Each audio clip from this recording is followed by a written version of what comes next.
Salvete discipules, me llamo Klagnarok, y si nenen mich klotz, the way I be the shit. That was a lot. Uh, uh, this is Neopets the Darkest Fairy, and I was actually chatting. I realized you don't have audio. I'm fixing that, don't worry. That I was chatting with Opniz, one of the newer runners for any percent, and jokingly mentioned, take this dead yes cloak run and turn it into a no cloak run. And he's like, I was actually thinking about like maybe learning no cloak just a little bit or whatever, yeah, dip your toes, whatnot. And I was like, we still don't have a tutorial for that. So here we are. This is the Neopets the Darkest Fairy no cloak speedrun tutorial. And there isn't much variation between like the levels of difficulty in the route. A lot of the nonsense that used to be in the route, like doing table clip at the end of Act 1, is gone. Honestly, that's probably the biggest one. And yeah, I would highly recommend that you start by playing Yes Cloak, just because it's easier to pick up. Maybe not in the sense of like the tech you have to learn, but I think generally having Cloak makes certain tricks easier, and we'll get to that. But as always, as always, like with the Yes Cloak tutorial, I'm gonna go through and do everything as if this is the first time through anything you've ever seen. I need to grab like 2 resources real quick, and yeah, but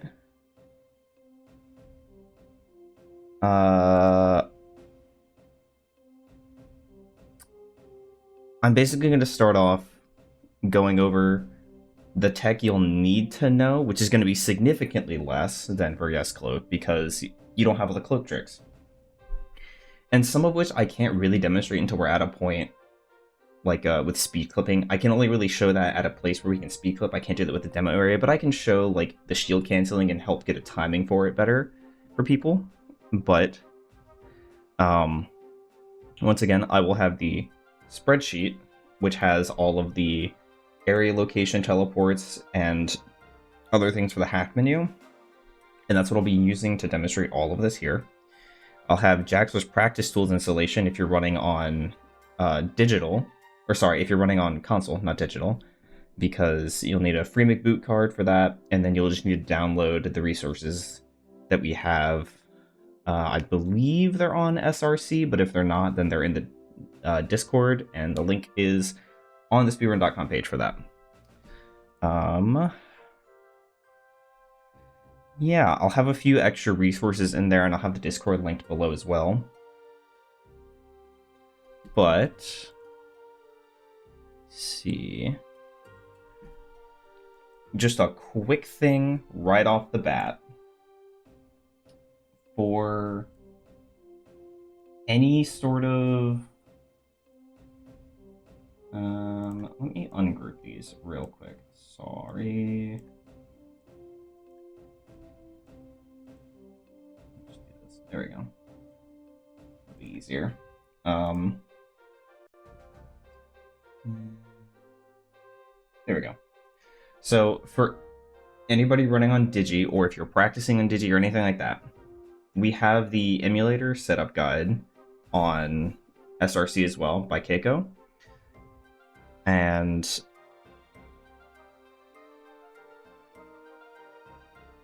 so long as you have ripped your copy of the game and dumped your own BIOS, start there. If not, there's plenty of tutorials on the internet on how to do that. I did mine a while ago with my PS2 and my copy of the game as proof. You can use certain applications if you have a homebrewed Wii to rip the disc, since it'll just read whatever is on the disc and dump it to an ISO. You can do that. There's other ways to rip discs, like if you have just a USB disk drive to plug in and use image burn, I believe is what it is. But regardless, if you have the hack menu installed, you'll hit escape on the emulator itself. We use PCSX2, and there's a few settings you'll have to go change game by game to make it. It removes some glitches, such as the infinite flail, where if you get hit by certain enemies at like certain values, I believe it's a float value thing or something, you'll just infinitely float in the air, flailing your arms, and just it kills the run. You have to reload a save, or you have to restart the game, whatever. And then there's some fast loading stuff in there as well. But to enable the hack menu, you'll hit escape on the emulator once the game is running. You'll hit game properties. You'll come up here to the top and you'll hit this little infinity symbol, and you'll have enable cheats on blue. So there's 3 settings. I don't know what the gray is, to be honest, but red is off. We'll use this for when we're actually running the game. No idea what this is. And then blue is the cheats are on. And they come from a PNAC file, or I assume that's just this thing's version of patch files. You'll go out. To enable it, you'll hit close game and reset system, and that'll restart the emulated console.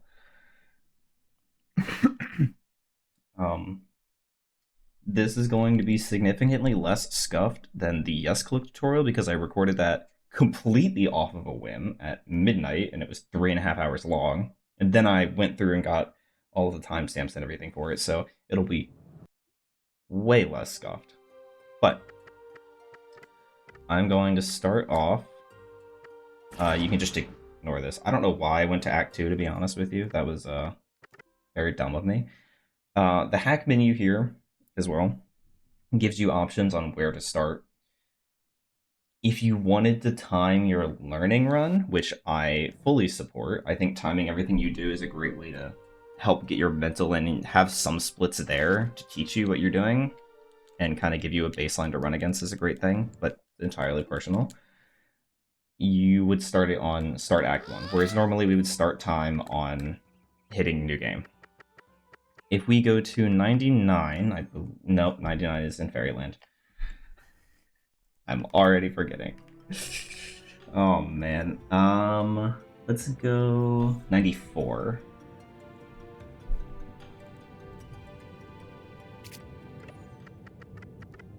Oh, 94. So 94 is the debug area with entities and weapons. So I'm going to quick give myself... Should have gone the other way. The wooden shield. And the... We'll just say Squire Sword, because we'll have that for the most of the run.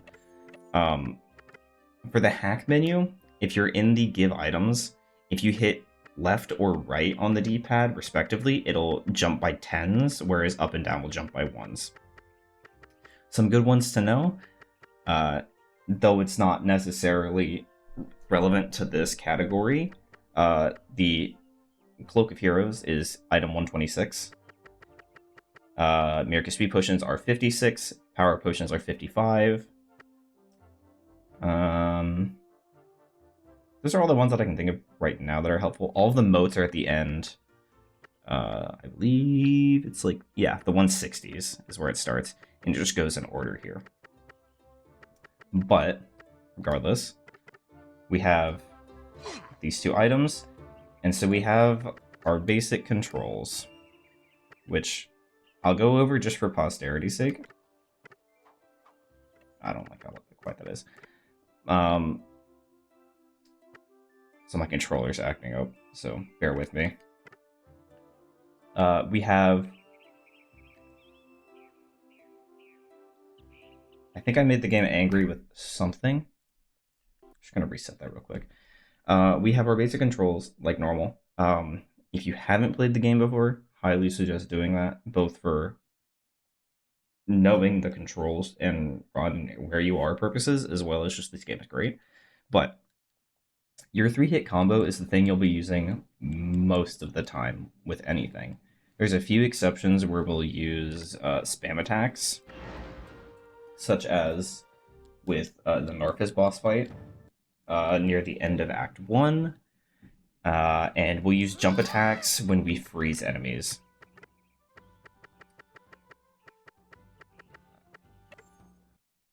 Maybe that'll behave. Yes, okay. Let me give myself that. Another thing quick here. You can save anywhere with save game in the hack menu. It will work in my testing everywhere, but that doesn't mean it truly works everywhere, so take it with a grain of salt. If you go to options, you can turn on show coordinates, and this will show you your X, Y, and Z values, which aren't super helpful in my understanding, but will also show you your gravity value, which is very helpful. It will show you your active speed, and let's see, and your Y velocity. I'm going to give myself my items back real quick.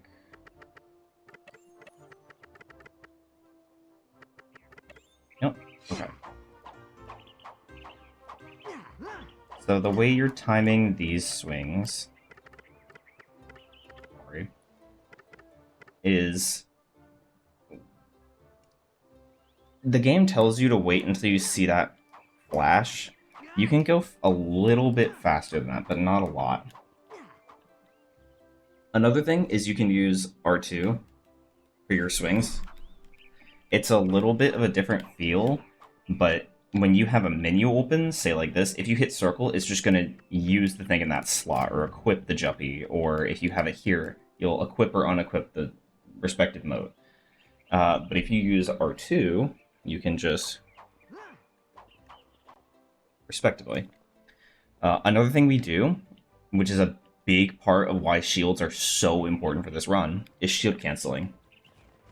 So, let me give myself some water emotes, just to make this easy. Not the right way. Also, if you hit left or right on the D-pad, you can increment this, if there's a 0 in the slot, up to 9,999. And then X will give it to you. Put this real quick. And I'm going to come over here to these knights. So, the idea here, also there's some cut enemies in here, is that you're going to do your 3-hit combo. And if you're looking at my controller input, ooh, it is being a little bit spicy on lag. You can see that I'm hitting left trigger, L1, for just a short period of time between my swings and whatnot.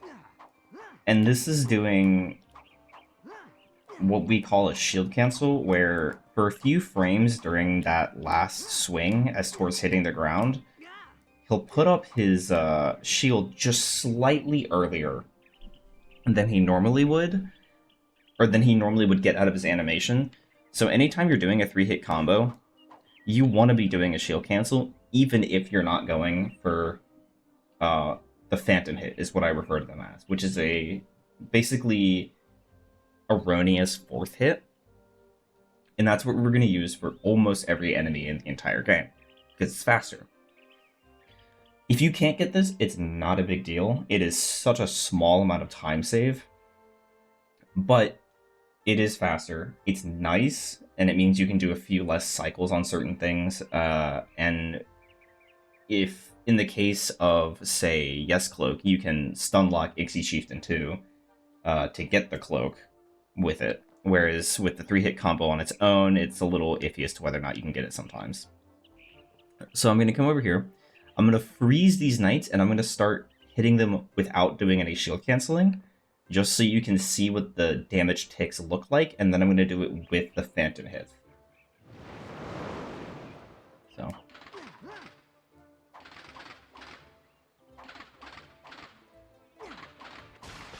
Okay.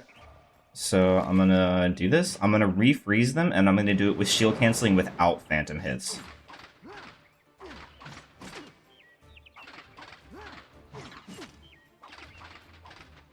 So faster. Much faster. However, if we throw in those phantom hits, which the phantom hits work by... Make sure I can try and get this correct. during this last hit, during the shield cancel, instead of just shield canceling and then waiting until this comes up and then releasing, we're doing the shield cancel, and then if you see, while I'm holding L1, if I go to attack, it will bust me kind of out of that shield, like out of the block animation. And in doing that, you can hold L1, start that next swing to start the next 3-hit combo, and it will get a fake 4th hit. I kind of think of it like as Tor's pulling his sword back off the ground he's hitting them, and then starts the next 3-hit combo, and at that point you can release L1. I don't know if you actually need to be honest. You probably do. Yeah, you do.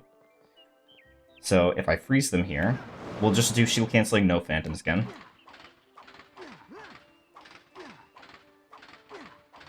And so that's just kind of whatever. Like, it's fast, but it's whatever.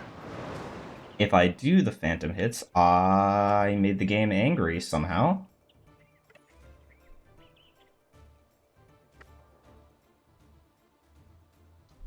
I've never done this before, which is a little confusing, but let's just do this again. This is all new. Also, little fast tip, if you hit F4, it's the fast forward button for the game. So you can fast forward through like opening cutscenes and whatnot. Obviously not RTA viable when you're actually doing a run, but nonetheless. I'm gonna go back to 94 and I'll get my stuff again. Of course I went the slow way.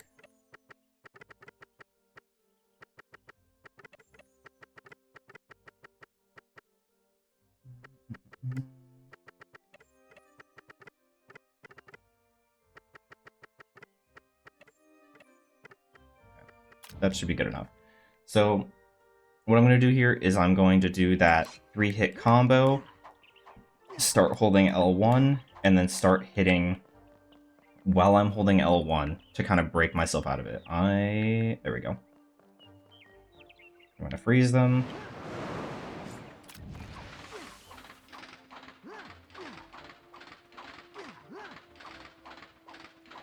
So you can either hear it or you can look at my water moat count, and you can kind of see that it does a fake hit where it's not supposed to.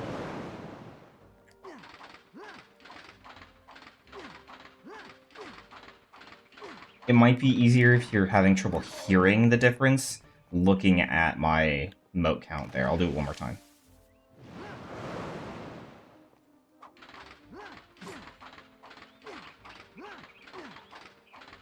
And it takes a little bit to get that timing down. It's not horribly hard, but it's not the most intuitive thing in the world.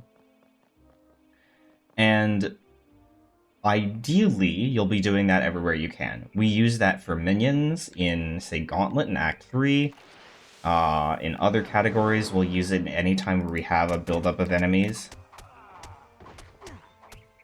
It seems to be harder on some enemies. Like you could see there, I was having trouble with the Thug. But we use them, especially on the Brutes during Gauntlet, they're easy to get on. And it really just depends on the enemy. I forgot this existed. Anyway. Yeah, so you can just mess around with things like this. Here's Gnarfas. I can actually try and show this off early now. I was a little far away for that. Let me reload him. Try that again. So I'm trying to show off the strat we do for Gnarfas without being at Gnarfas. Aw, Loop King kind of messed me up there. Ah, I was too close. It's a little weird to line it up here, which is fine, but... There you go. So I got a little bit of a melt there. And so that works with Gnarfas, at least, because he has a really screwy hitbox. This is Loop King. He's just kind of here. But we can use this to doing it back to back. If I had the power potion enabled, which I just didn't give myself power potions, Gnarfas would be dead now, which is exactly what we're going to do in Illusen's later. You can practice that here. You can go around and find just random enemies. You can find Galarian Assassin. I don't even know what's over here. Oh, hey, cool. You can just go find a bunch of stuff in here. And, again, speed potions are your best friend. So, just up here, I think you can pick up anything you want here. I think some of these might even be cut, but I'm not 100% sure. Maybe it's just they look weird. I think they just look weird. So if you ever want to just mess around, come here. It's a good area to do it. There's also area 95, which is a little bit less important for what we're doing, but I'm still going to show it off. This would be the movement area. We would normally hit this with Yes Cloak because you have to do some tricks on it, but I can show things here with the coordinates. Options, coordinates. Also the zone map, I can show this off a little bit later, but it will show the areas of where you are now, and if you hit certain collision, it will load a different area. But we'll show that later. So if you look at the kind of indigo color, the GRV value, that's our gravity value. And we don't need it as often in this run because we don't do cloak tricks with things like certain ledge flies need low gravity, or certain, well, all mega jumps, maybe with the exception of one, need low gravity or cloak dashes or whatnot. But we can still do L2 jumps. So if I say, I don't know, come here. I think that I could just hold L2, hold R1, hold forward, and then jump directly on top of this. Maybe if I did that a little better. Okay, right there. You can just barely make that, right? So if I come back and I jump and I grab this ledge like that, if I hold L2, I can just come off the ledge and I will float down, maintaining my gravity. Now, if I do the same jump from right here, I can actually go from further back and make the jump onto this. And I can go here, and I can make it onto this platform. And I can go probably a little further over and still make this jump. Almost. Whereas before, I wouldn't be making that if I had 1.0 gravity. I mean, I could even try that now. I'm getting that little hop up. And then as soon as I have that 0.3 gravity, I'm able to do it. And as long as you're holding L2, you can walk off, run off, whatever, off of any ledge, and you will maintain your gravity. It also works the same for jump slashing into something. Jump slashing is a little weird with the collision. I found it best if I run into the thing, jump, and then delay doing a slash. And again, every single thing is different, because why would anything be consistent with this game? And now I just can't get the low grab. There we go. It really depends on the item, but you can do jump slashes. Jump slashes will always put you at 0.3 gravity.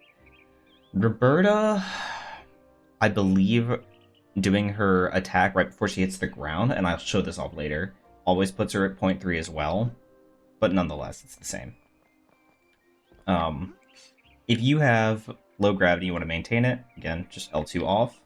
If you have high gravity and you just want to drop somewhere, say we're leaving Meridell after doing our dupes for money, and we're going to go void out in the water to get closer to Illusen's over by Meridell Plains, or over in Meridell Plains. You'll have high gravity at that point, ideally, and you can just hold L2 and drop off, and you will drop significantly fast. And the reason you don't just want to drop without L2 is most ledges will auto-jump you like that when you go over them. And you can see in the input display, I'm not hitting X. And it'll just auto-jump you. Which isn't always bad. There are certain times we want things to auto-jump us, but most of the time not. So holding L2 is key.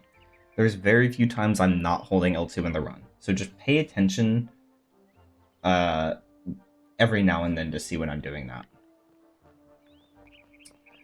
Beyond that, there's a few other things we're going to do. So with the newest route, we don't have to do any awful speed clips. Maybe some annoying ones, but nothing horrible.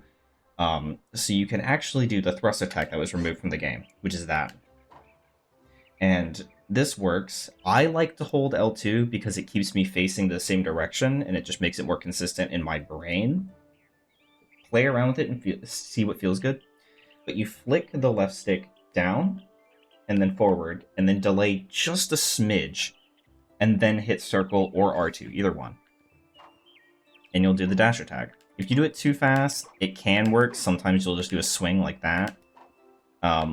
The reason I'm saying to delay it so much is because we'll actually need to delay it for the trick we use to exit Act 1. Because it works by us getting up really, really close to that wall, and then you're doing the thrust, and if you do it from too far out, then you'll get this kind of bounce off, which can work. You have to be a little bit more precise with the lineup, but like you saw once with this box, I guess, here, where I just kind of stayed in that right there, where I'm not bouncing off the wall and I'm kind of still just pushing the sword through. That's like the ideal way to get it on that wall, and we'll get there, and I'll go over this again more. Let me think. The other thing that I can think of right now to hit is kind of coyote frame jumps. So we have low gravity. Let's say I want to jump, but if I jump early, I'm not going to make this jump, which I think I would regardless, but still. There's two ways we can do this. We can either run off holding L2, and then jump after we've fallen off of the platform, like that, and I ran out of potions at the wrong time, like that. Or we can do a thing known as, I guess technically that is known as the L2 jump, and then this is the bufferless L2 drop, which is a jump that gives you more height, but is much more precise. People say it's frame perfect. I don't know if it's frame perfect, but regardless. And that looks something along the lines of dropping off the edge, letting go of L2, and just barely after you let go of L2, you're hitting X jump. And that was late. And I know that because I fell to the ground instead of doing like a regular L2 jump. We'll try it again. Like that. If you get a regular looking jump like that, you know you did it. There's a couple places in the run where you can do either one. Specifically for no cloak. Most people prefer to just do holding L2 the whole time, and that's fine. I feel personally that it makes it easier to do the bufferless L2 drop. That's how I'm going to refer to it, I guess. It gets you more height, so it makes it a little bit more lenient. You just have to really get that timing down, and that's entirely a personal thing. So really play with this and just see what feels right. If you do it one way but not the other, that's perfectly fine, as long as it works for you and you're getting runs. I think that's it movement-wise. I can always bring stuff up later, unless I can push this here. I can't. Okay, one last thing. For pushing items, we'll do this in Act 2 in the Clock Tower. So you have, like, obviously, you can push to the side, either side, and you can push up on the stick and down, respectively. If you push diagonally, Tor will just kind of choose whichever one you're closer to. But if I were to say push up and then to the side, there we go. Or say to the side and then up, I can move rapidly in one direction, basically canceling that animation. We do this as Roberta. It's a little bit, I feel, easier to do it. At least it's more obvious as Roberta. Where in the Clock Tower, we'll push it up, and then you can either choose up left or up right, whichever one's more comfortable for you. And kind of just, let's just be going forward here, not to the side, but you get the point nonetheless. And so you can get that. I can do it to the side here, it's Tor much easier, but regardless. And we can use that to move blocks and other things significantly faster than normally if we were just, say, sitting here and just pushing it forward. We use that, I think, only in Act 2. but it's still a very good thing to know, and it saves you a significant amount of time. Without anything else that I can think of, this is the exit. We should be fine to start the run. You go ahead and heal myself just in case anything weird happens. This is a little bit of a dense run, and that's okay. We're going to act like I don't have those speed potions, and in fact, I'm actually going to go ahead and speed this up until the speed potion is gone. Just so it's more like the run should be. There we go. Another thing, you have save states built into PCSX. Please use them. They're there for free. If you hit F1, it will save the state you're currently on. If you hit F2, it'll pull up, I don't know if it's going to show or not, this menu it is. If you hold shift and hit F2, it'll move backwards through the states. And then if you hit F3, it will load that respective state. So let's just say, I'm here, I save here on slot 4, I hit F3, it loads me right back here. That is so useful for practicing certain things, like my save slot 1 is a save for Gnarfas. Because sometimes I just lose a feel for his timing. And that's okay. That's just how it is. And I've decided to reset here just so it looks more accurate to what it would be like with where I'm starting. You're going to start the game. You're going to skip these 2 cutscenes. You're going to spam these 2 these 2 text boxes. And from here, we're just going to run up left, go over this, or around this, however, as long as you're getting over here. And we're going to come up to this seam. And let me actually make this a little bit easier on myself. There we go, so I can see a little bit better. So right here, there's this seam right above this bar. And that seam is a nice little collision point between textures. You can see I get a little bit of a jump going up it. This seam is just ever so slightly higher than the one below it. And this corner, right here, turn the camera, you can see a little better. So here's the flat face on the other side, and here's the one closest to us. This corner, right here, is just ever so slightly slanted down. And because we're on this higher texture plane, we can just do that. It looks easier than it is at first until you get kind of a feel for it. If you need to take time to line yourself up, do so. Just come behind this little texture seam right here. And then I use L2, and you can just line up this little tuft in Tor's hair right above the eye there. And just split that corner with that seam. And then you're just going to hold R1, run forward, jump, and then turn into the ledge. You don't want to turn into the wall too quickly, or you won't get the grab based on where you are. I'm going to reset my gravity. There, I probably shouldn't have gotten it. But if I cut really early, I can't believe I got that. Sometimes you won't get it. Or if you're too close to the wall when you start it. So, like, I kind of stay on the seam of this green grassy bit in the dirt here. That's my personal sweet spot that I like. If you're too close to the wall, I find it's a little harder to get it. If you're too far, of course, then you just won't make the distance to get over there. Take your time lining it up.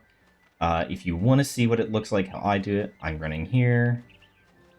I come to the seam, and just like that. You will not always get the jump on the seam between this lower bit here and the higher bit to where the corn is.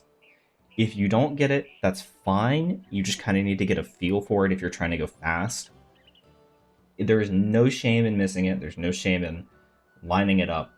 I still miss it. I know other top runners that still miss it. It's just one of those things that, like, some days it's just not your day. You know? And that's okay. But get a feel for it and do it however you want. I believe it's Celestial Shy that does it, where as she's running this way, she turns the camera behind her and then does something like that. Go watch her runs and videos and whatnot. I'll drop a link for her down as well. And go see how she does it, see if that's a little bit easier for you. Find something that works. It doesn't really matter. Once we're up here, you're going to come between these two trees, because this tree is solid and this tree is solid. So you're going to come here, and more or less, you're going to run straight forward. So you have... I kind of look at this wall ahead of us as seams. So there's like this divot in the rocks, there's this divot in the rocks, there's this one over here, and this one over here.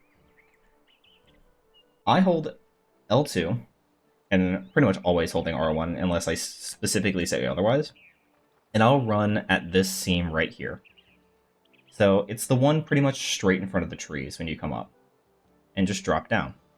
And right here, you want to make sure that this corner of this green plane right here, you want to avoid that like the plague. This will load in Merry Acre Farms, and you don't want that.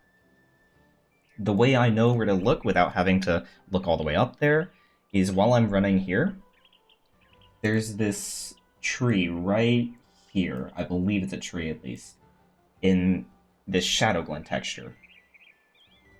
And the side of it, you have the main trunk, and you have what looks to be a root coming off the side.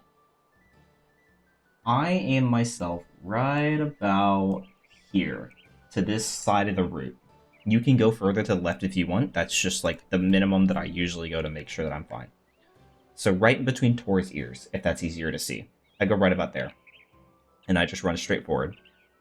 I'm going to stop here to look up. You can look up the whole time if you want. But we have... Ooh, sorry. We have this green texture up here that comes a little bit behind us. And this bit here. All of that is gonna load in some things that we don't want. Same with a little bit out in the distance, this crescent right over here, up until that corner. There's a little bit of a darker bit, a dark corner there. That's the one I'm talking about. This one further in the background, this lighter section here, will not load anything in. So you just want to stay to the left of that. So if I back up a little bit, we're right in front of the root. And we're running, and just being on this path, you can look up if you want, it's fine. You can go farther left if you want, it's fine. But if you line it up just like that, you'll come right past this and you'll be just fine. And so we're just going to continue running in the distance here. What we're aiming for is this stuff back here. So this is going to be really hard to see right now. I'll show it when we're closer. There's this tiny green plane right here. That is the old route. Sorry, that was my Discord. That is the old route for...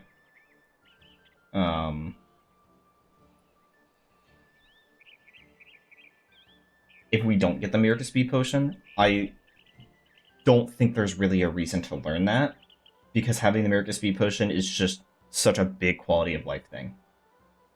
I'll leave a link to Dish's All Bosses tutorial, where in the first video he goes through all of the different routes that we can do for any percent.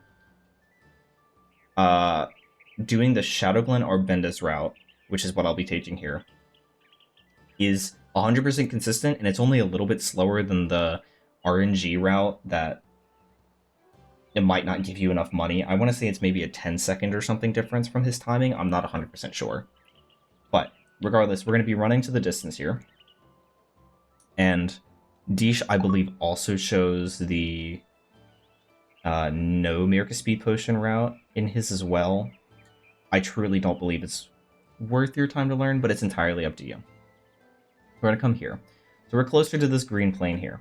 So all of this texture above us, this is perfectly fine. This doesn't matter. This is just skybox stuff, kind of. This right here, all the way down to the left side of this underscore. All of that is collision you can upwarp onto. And that will load you into... I believe this is just the far side of Merry Acre Farms. If I open the zone map here, I can show it. This red collision here, that is what will load things. And I'm probably the least familiar with this bit of the zone map. If you hit square, it'll zoom out. If you hit circle, it'll zoom in. But we're trying to avoid all this red to go around it. So I'm going to close that, and I'm just going to go around it. And again, it's just this fat green plane to our right. Like, I can walk under all of this that's right here. I just really don't want to touch this or anywhere up to about here. This is where that corner of this plane and that plane are. Or I guess the corner of the plane itself. You just want to go around it. You can take it fairly wide. I'm going to go a little bit wide here, but you can start cutting in here normally. But right here, you can see it. There's this crescent plane, and I'll go back to show us from the other angle. Right here, you do not want to touch this. We're aiming for this over here, where this rock is. This is where we're going to upwarp. If I back up a little bit to over here, let's say I just came around this. The crescent plane is a little bit more hidden. It's right here. And the corner of it's right there. We're aiming for this plane in the background. So I'm just going to go around this. At this point, I'm normally looking up just to make sure I'm not hitting that. And once I'm clear of it, as long as you're hitting any of this right here, you'll be good. I hold L2 just to make sure I don't get any like weird... If I get a secondary collision further back and get upwarped early and then start going into free fall, that'd be bad. You're just going to upwarp here, and you'll get a little load, which I didn't get this time. But you'll normally get a little disc load, and then you'll be fine. So now, we've gone to the other side of Merryacre Farms, or Farm Roads, whatever. And in this little kind of hut thing here, this outcropping, is the Meerca speed potion that you normally would have to get the rope gun in Act 3 to get. So if you come to this side by these rocks, and you just kind of shove yourself into the wall, I was just holding forward and R1 there. You'll just kind of walk into the wall. That's it. That's all you have to do. And you'll pick up the Meerca speed potion. This part is a little spicy. I personally hold L2 and R1 and just hold back and a little bit left, and you'll come out of that. Most of the time, this won't give you problems. Just never jump out of here. Like here, I got a little bit stuck. So if I hold down into the left on the stick and jump kind of towards this rock that's right here, that has been the most consistent for me getting out of this position when I get stuck into it. As long as you don't jump inbounds, you are perfectly fine here. You can run into this all you want. I have never had a problem just walking in there.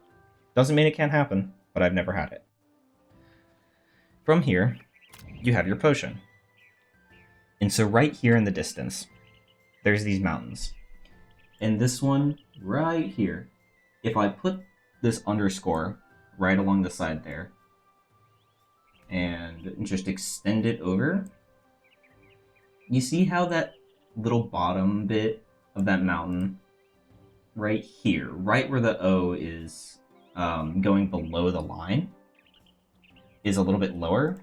That's what I'm aiming for. And this is just to get you off of this ledge.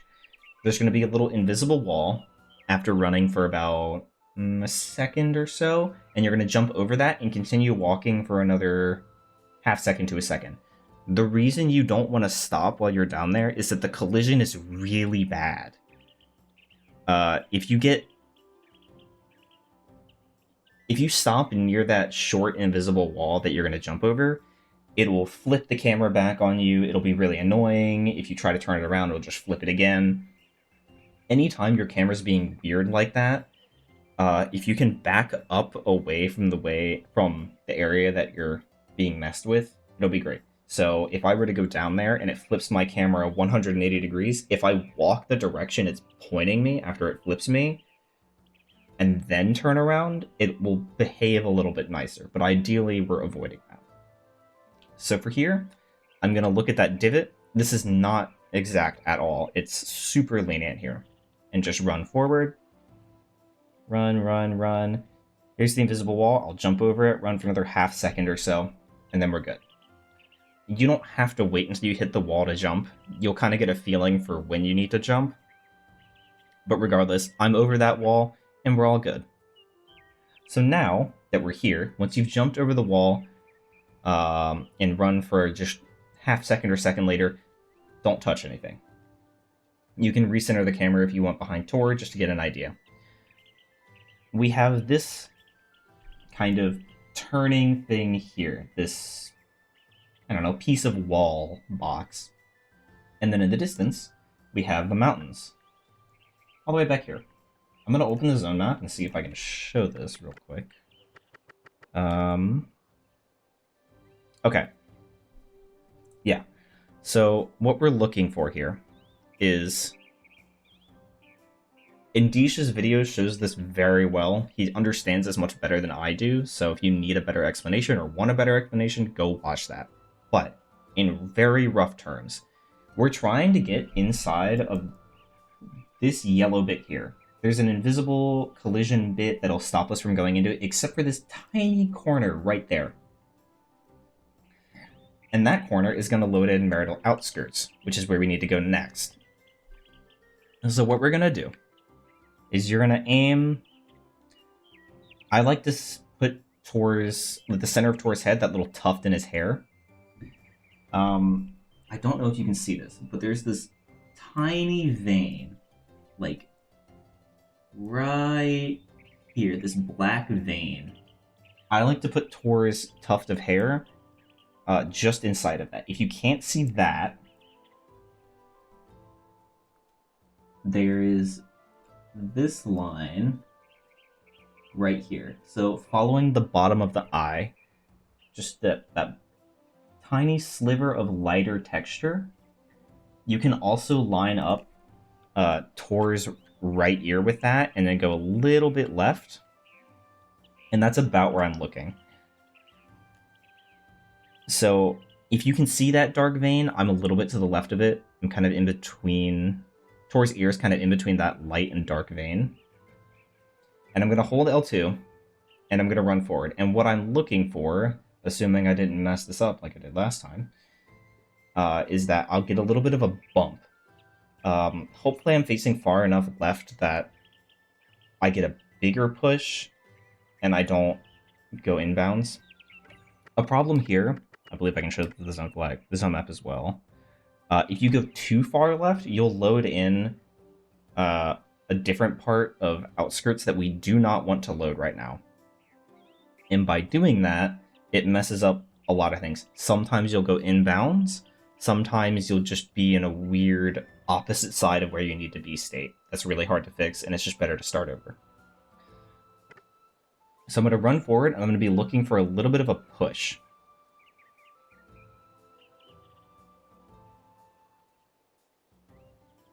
Okay, I saw it there. I don't know if that showed up or not. You can see the push back just there in a second. Or just there.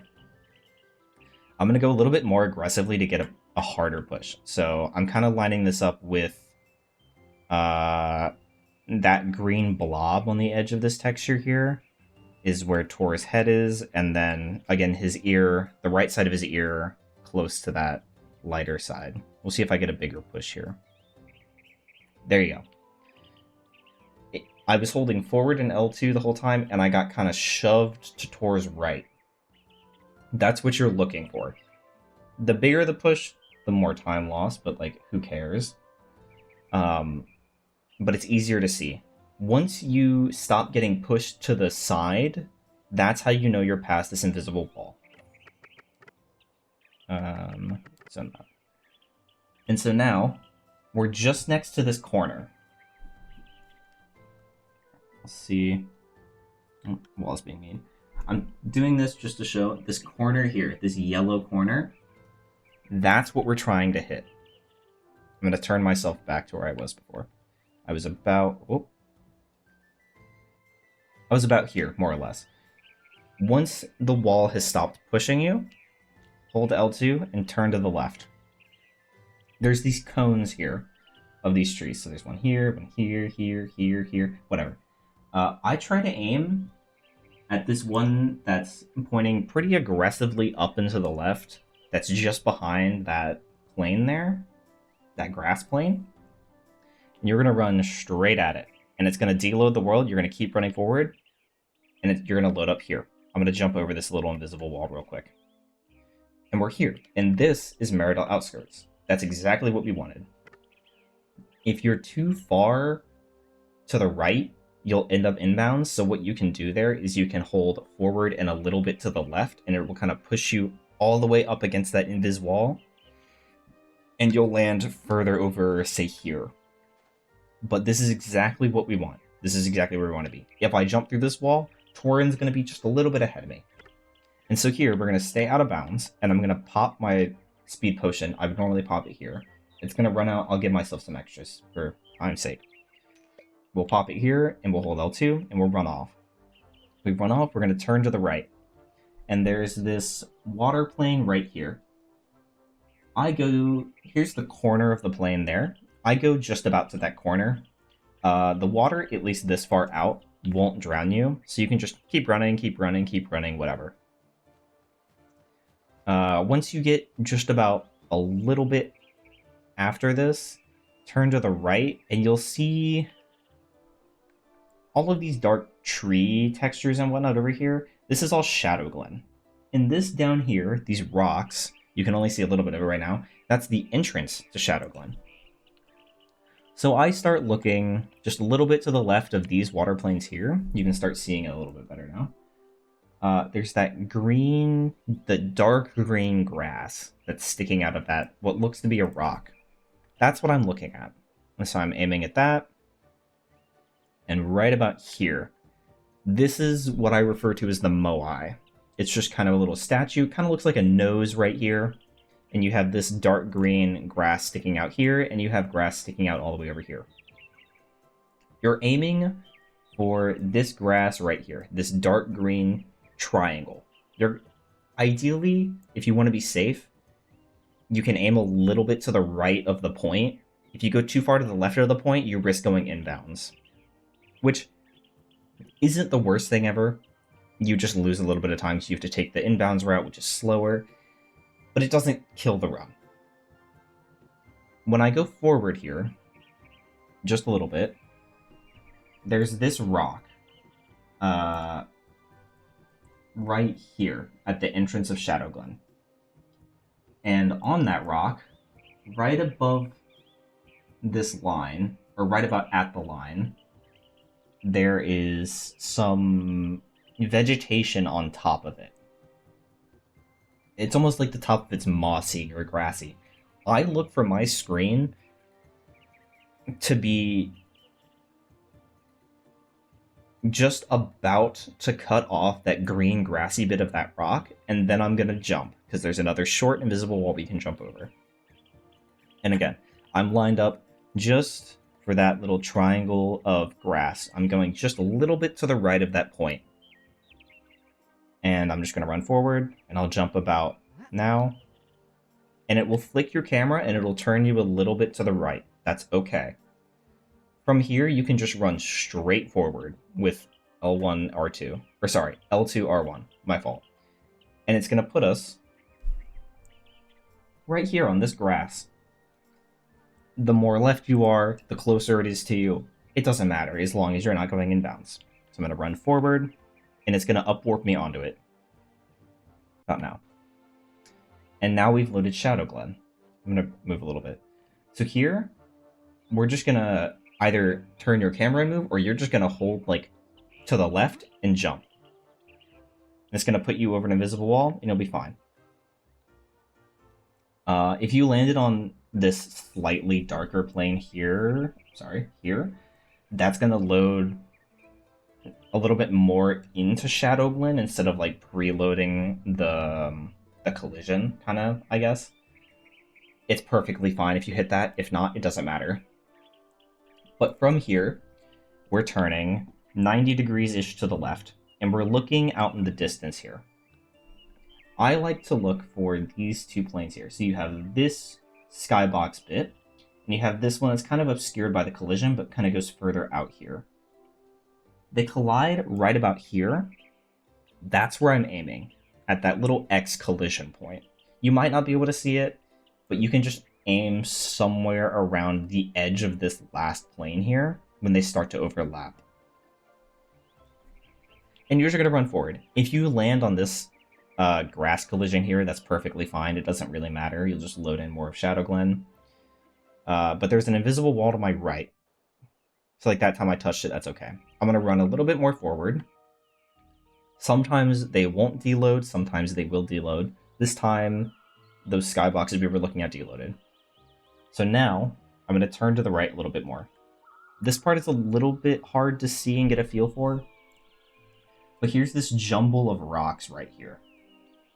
And right here, there's what I kind of call a tree, or assume to be a tree. That tree is one of the 2 points that I'm looking for. The other point I'm looking for is this gap right here in the rocks. And you might not always see that, and that's why I also look for the tree. There's a rock right here, and there's a smaller rock right here.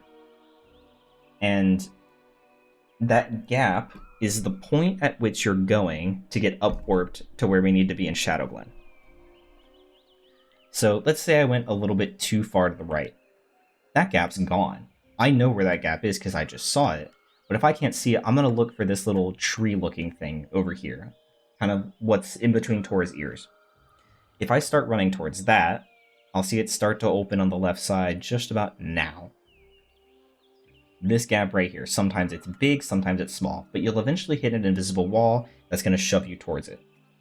You want this wall to push you towards it. That is perfectly fine.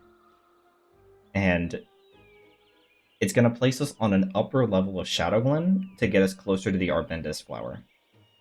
I'm going to hold L2 R1, I'm going to run forward, and I'm going to pop up right here. This is exactly what we want. There's this big rock here, and there's this tree stump here. You're going to go right here in between it to this dirt wall. And you're going to jump through this wall. Perfect. Right here, there's going to be some enemies that are going to be annoying and target you.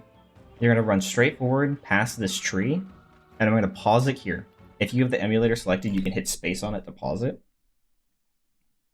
Right here, we have this tree trunk. There we go. And right here, in that circle, is the Arbendus flower. That's what we're trying to get, and we need this for our money duping later. In order to do this, if you still have your speed potion active, if you've been fast enough through this section, you can hold L2 and R1 and just run straight, pretty much to the left of the tree trunk. Let's see if I can not get hurt. I'm running about like that. If you're lined up semi-close to this, you'll land on one of the two, on the closer of the two islands of land down there, and you'll be perfectly fine. If your potion already ran out by this point, you'll want to jump when you go off this ledge, or about to go off this ledge.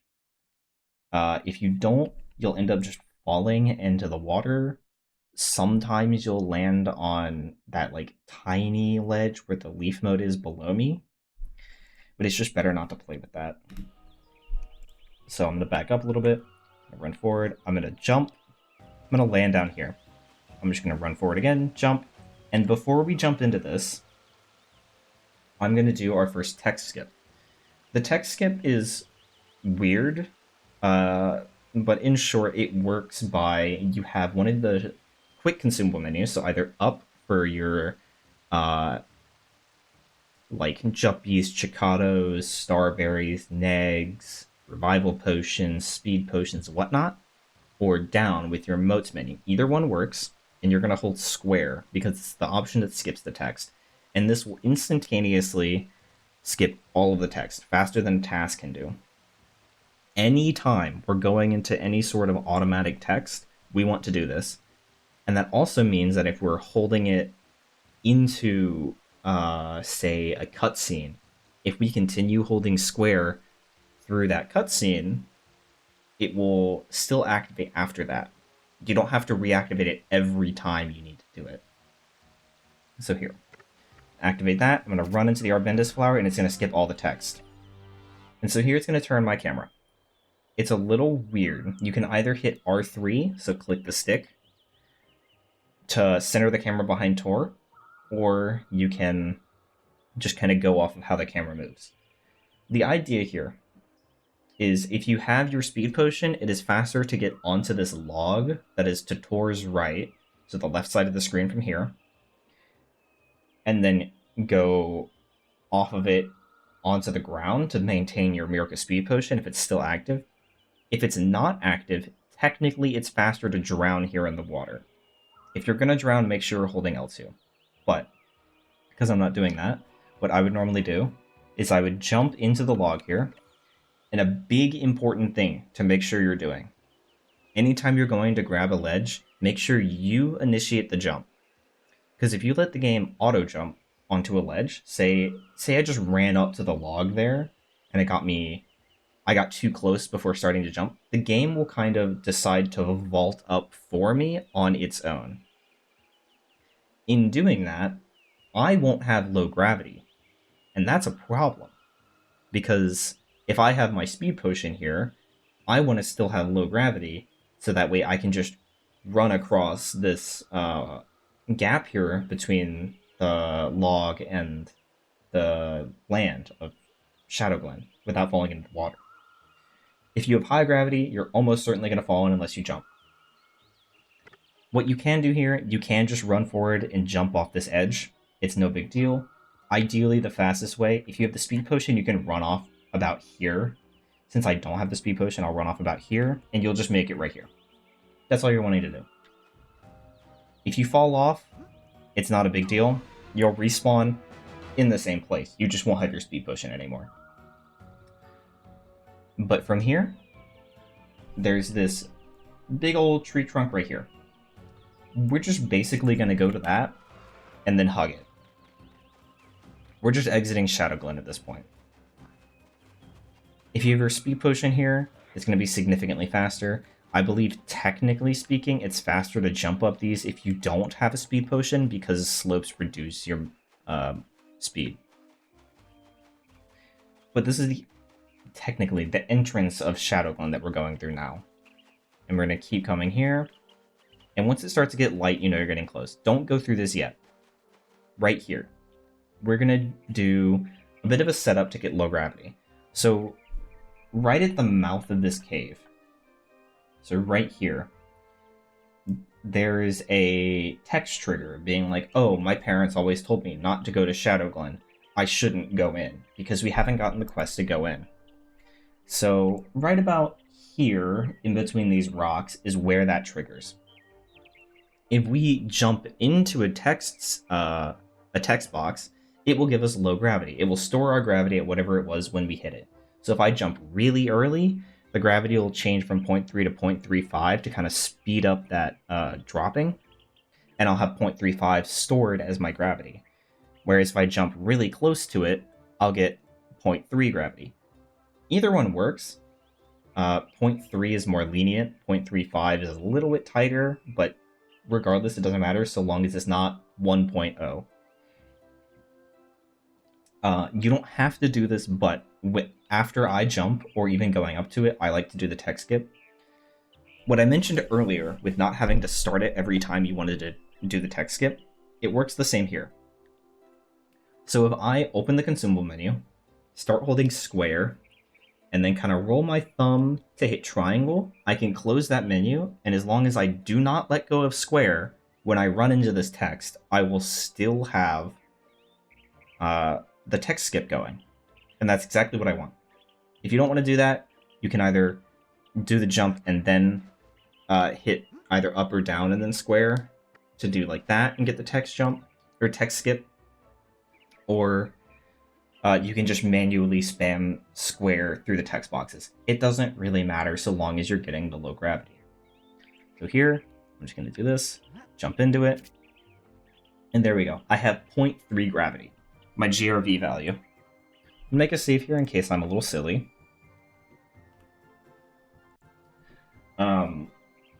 What we're going to do here, instead of going all the way along this path over to Torrent and then over the bridge.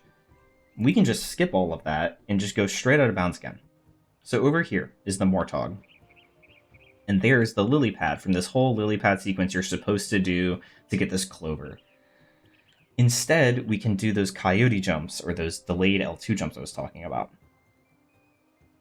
If I have 0.3 gravity, it's a little bit easier to do. But what some other runners like to do is they will run off this ledge. You will never have Meerca Speed Potion here unless you pop it late, so don't worry about needing to have one here. But if you run off the ledge and delay jumping until you're just a little bit... Once you start dropping, when you jump there, you can land on the Lilypad. And then you kind of have to react a little fast to get up onto the next platform.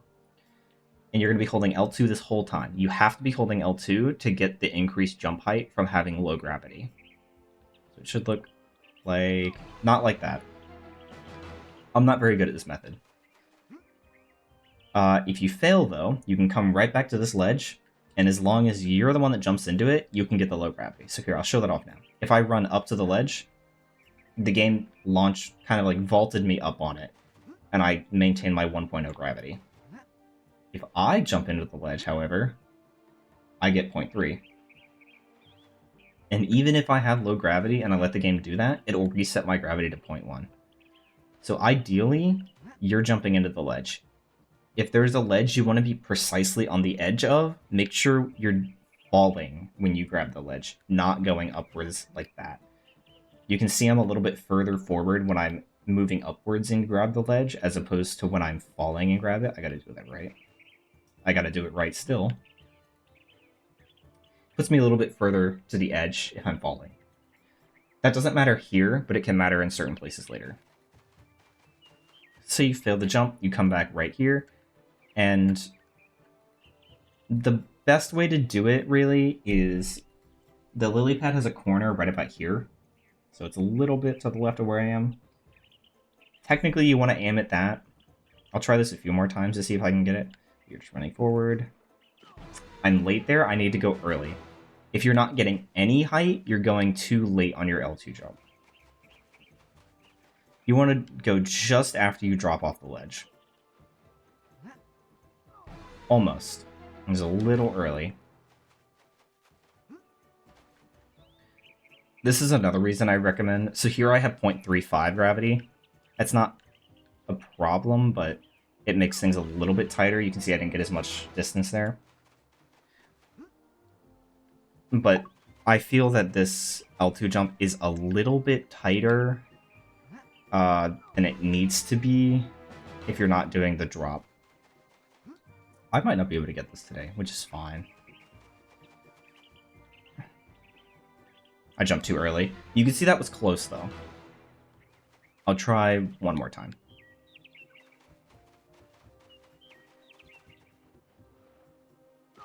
If I lined it up better, I would have hit that. Okay, regardless. You can go for that. Lilypad does take a little bit to get a feeling for.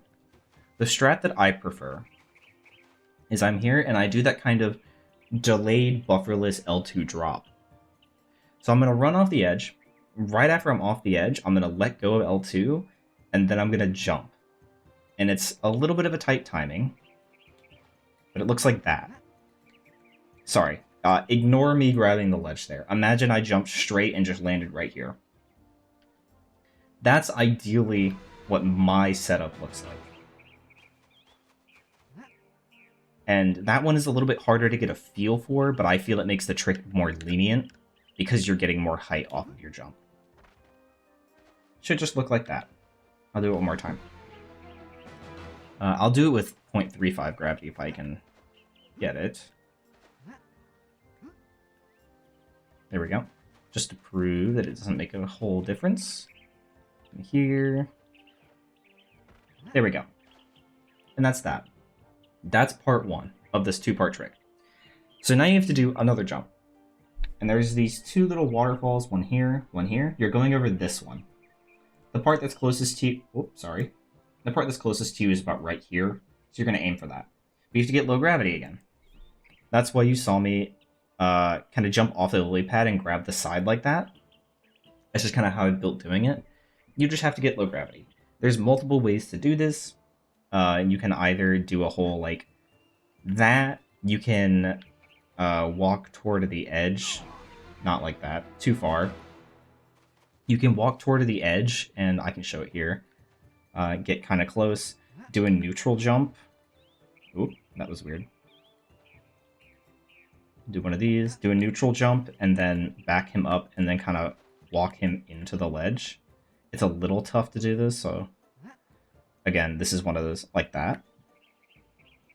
This is one of those things you really have to play with to get a feel for.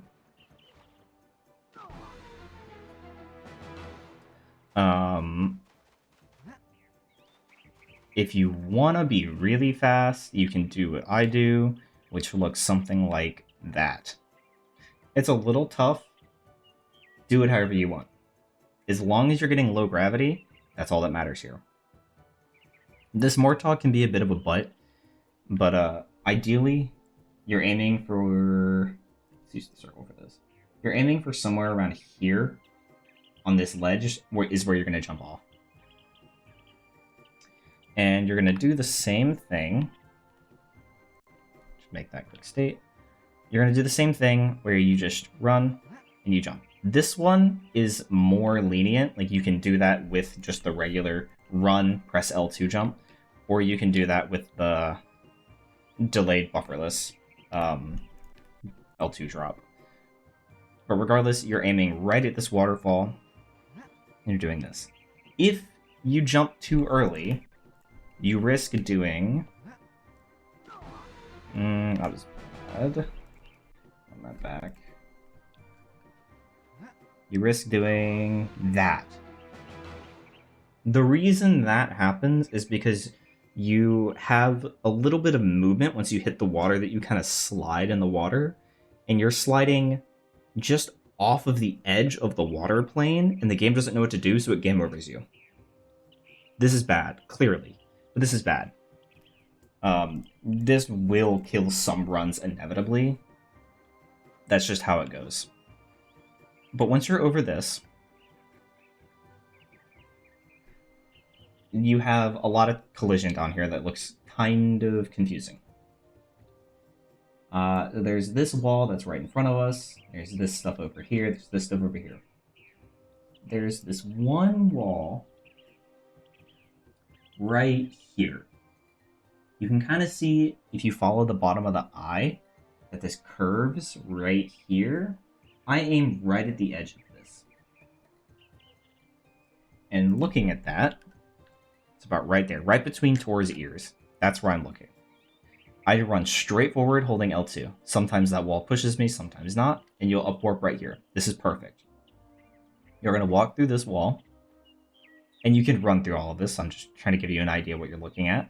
Sometimes you'll upwarp here. That's perfectly fine as well. You can just walk straight through here.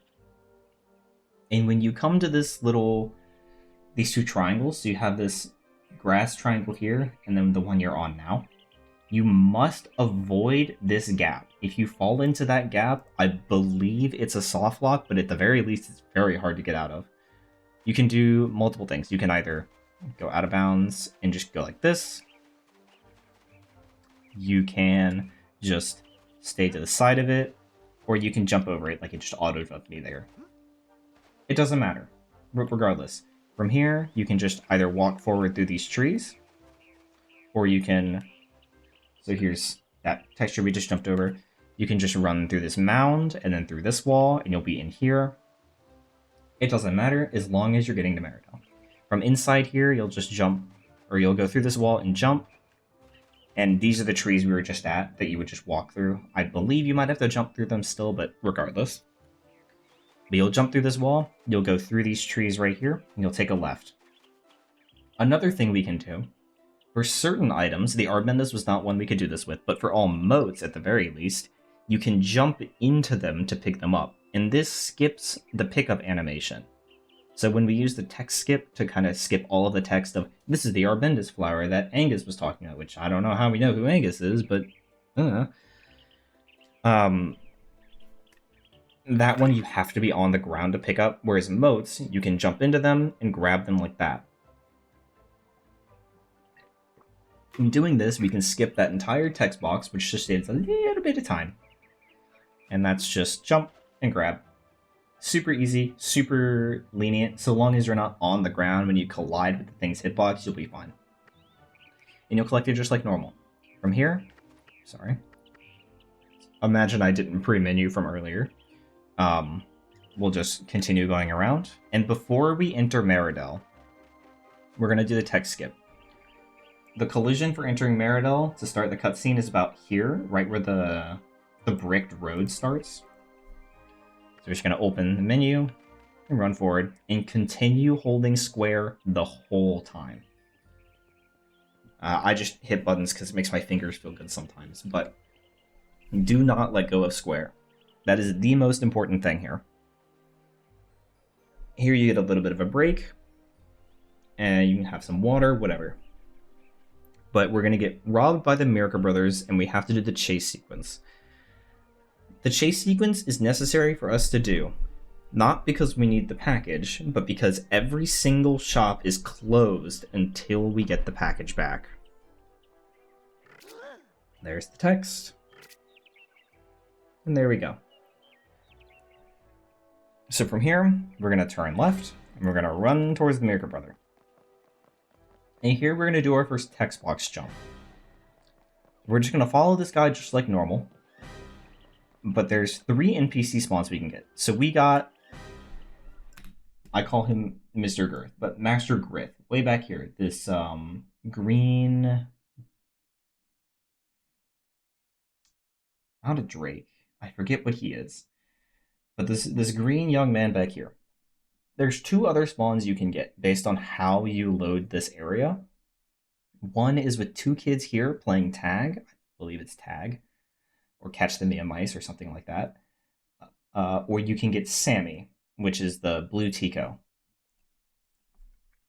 And because I got Mr. Girth, I'm just going to continue like normal. We're going to keep hitting the trigger zones. And when I'm going to get close so he stops moving. When we get close to an NPC, we can open a text box. And it's just by square, and then you hit square to skip to the end of it, and then you hit square again to close it. If you're in the air, when you open a text box, you'll maintain low gravity. Now, this also maintains your speed while you're in the air. So if I am running forward, and I jump into the air, and talk to Mr. Girth here, and then close his text box, and continue holding L2, R1, and forward, I will stack my speed. It's momentum preservation, if you are familiar with that. I will stack my speed to go faster while I'm in the air for longer. Then just a little bit after I hit the ground, there's going to be a period where I'm sliding on the ground and I'm rapidly losing the speed that I've preserved at this point since I was in the air. And I can jump to stay in the air for longer again and maintain that speed since I'm not losing it due to, I guess, the friction on the ground. And so that's going to be run forward, jump, open the text box with the NPC. Sorry, run forward, hold L2 and R1, jump, continue moving forward with all of that, open the text box, close the text box with the NPC, continue moving forward, and when you hit the ground, wait just a little bit, and then jump. And that is, it's, what? Half a second, maybe, every time you do it? So it's not a big deal. But it should look like that. Normally, my jump speed is 9, and that's in any direction. 9 flat. So if I... Where did he go? Oh, I loaded the kids. This is some of the other kids you can get. So if I jump forward, it's 9.0. If I do the text, it goes up to 18.67, I think. But if I do that, and then I jump, I only lose a tiny bit of speed on the second one. So I have the initial jump of 9, which is a little bit slower. Then I jump to 18 and 2/3, and then I drop to like 17 or 16 and change, something like that. Again, this is such a minor thing. But it is technically faster, and we can use this if we need to get low gravity and there just so happens to be an NPC in the way. Or a sign like this. Signs work just the same if you can talk to them. I hit a loading zone, but still, you get the point. And if we need low gravity for something, there we go. We can just maintain the low gravity and not jump the second time. The other place I do it is on Vonkar. Do that, jump, and we're perfectly fine. And we just continue chasing the Meerca brother until we're here. And then we go through his cutscene to get our package back.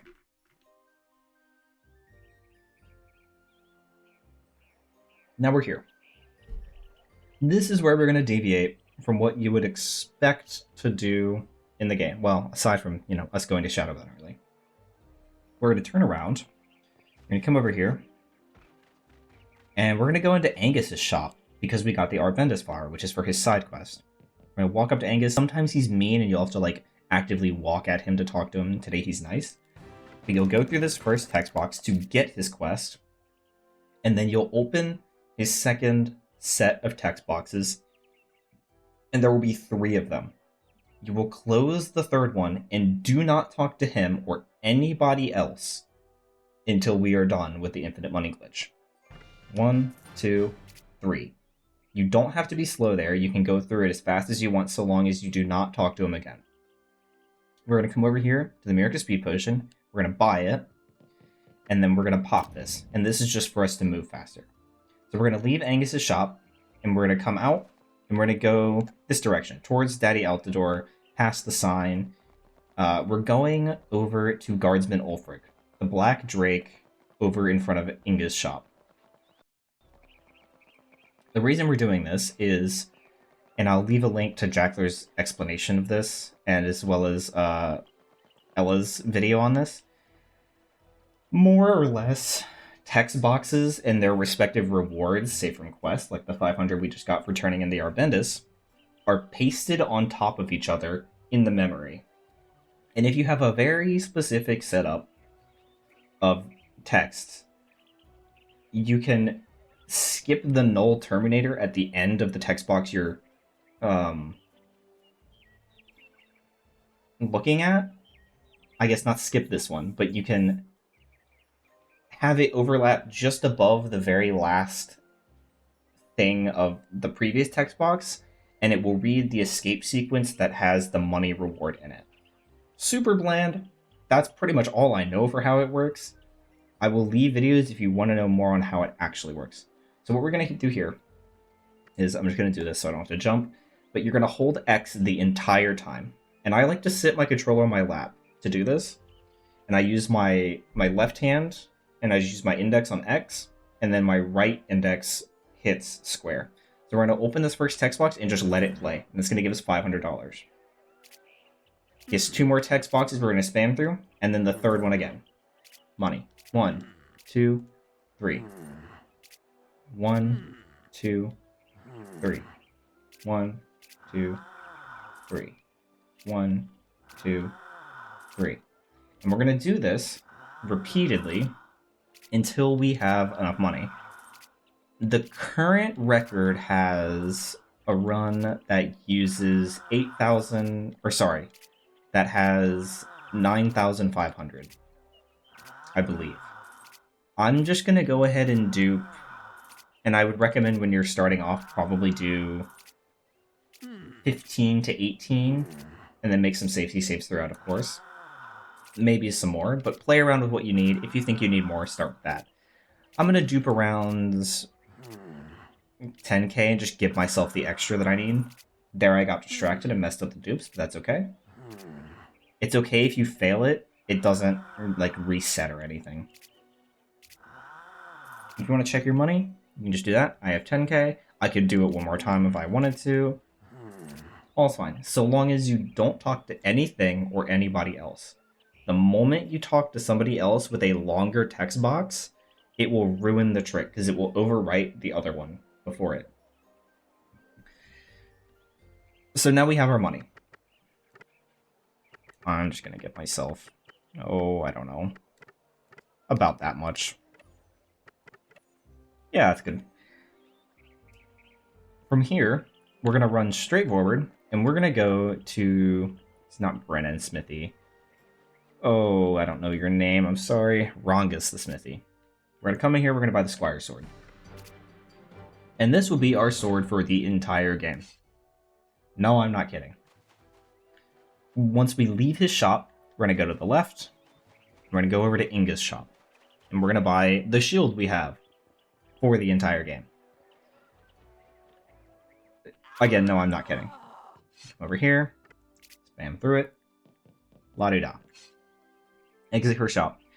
Now we have to go buy our potions. The fastest way to do this is just to hold down left and go over to this moat here. Like, water, river moat thing in front of a castle, not moat as in, you know what I mean. And just drop into it. Remember you're holding L2 for this to skip that auto jump. And that puts us right in front of the arena. My hair is in my face. From here, you're either going to walk over or jump over or whatever. Don't do that. Great example of what not to do. But we're going to come over here, and we're going to go to the right. And this is going to put us right in front of Angus's.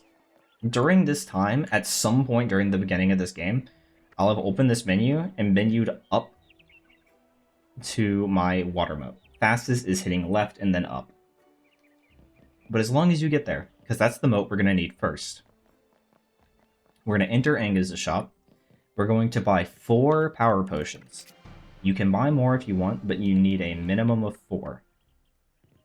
And then, with however much money you have left, you're just going to buy a bunch of Meerca potions. I'm just going to buy an arbitrary, like, I don't know, more than I buy for Hundo, I think. Yeah, it's good enough. You're going to use all your money, you're going to buy your speed potions. And now you're just going to pop a speed potion and run right out. That's the end of the Meridell section. That's it. We're almost done with Act 1. From here, we're going to go to Tor's right, our left, just like this. Or sorry. Technically, the fastest strat, if you're going for optimal on your dupes, is to dupe 1 less than you would need, and you don't pop a potion here, and you walk into the water. Because this will put you in front of the arena again. If you pop a potion there, it's not a big deal. You can just run this way. It's like a couple seconds slower or something. But regardless, once you pop out in front of the arena, you're going to pop a potion now, and we're going to run over to Meridell Plains. Right here. Just take the inside line to be fastest, whatnot. It doesn't really matter. We're going to follow this path, and we're going to see this rock here and this rock here. You're going to go to the right of the smaller rock. You're going to hold L2, and you're just going to drop right off this ledge. And that's going to put us kind of on the side near Illusen's. So there's a water moat right in front of us here. So it'll spawn us looking, I believe, this. Actually, I can find out.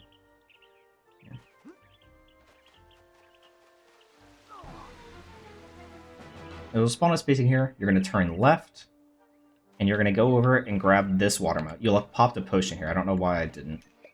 You're going to grab that water moat. Because it's the first one we picked up, you have to jump into it to skip that animation. Now that we have one picked up, I don't have to jump into the second one. I can just walk into it and grab it. And this is why we grab the hover the water moat. This is the moat that we're going to use for Gnarfas. We're going to jump up onto this plane. We're going to put our camera flat with this wall. That's the way that I've found to be best. There's 2 ways to do this. You can either buffer or you can not buffer. I prefer not buffering, but I'll show both. So we have trees right here, and it's going to jitter your screen like this. And what we're looking for is if you hit select, see how Tor is kind of on the right half of the screen, like just barely?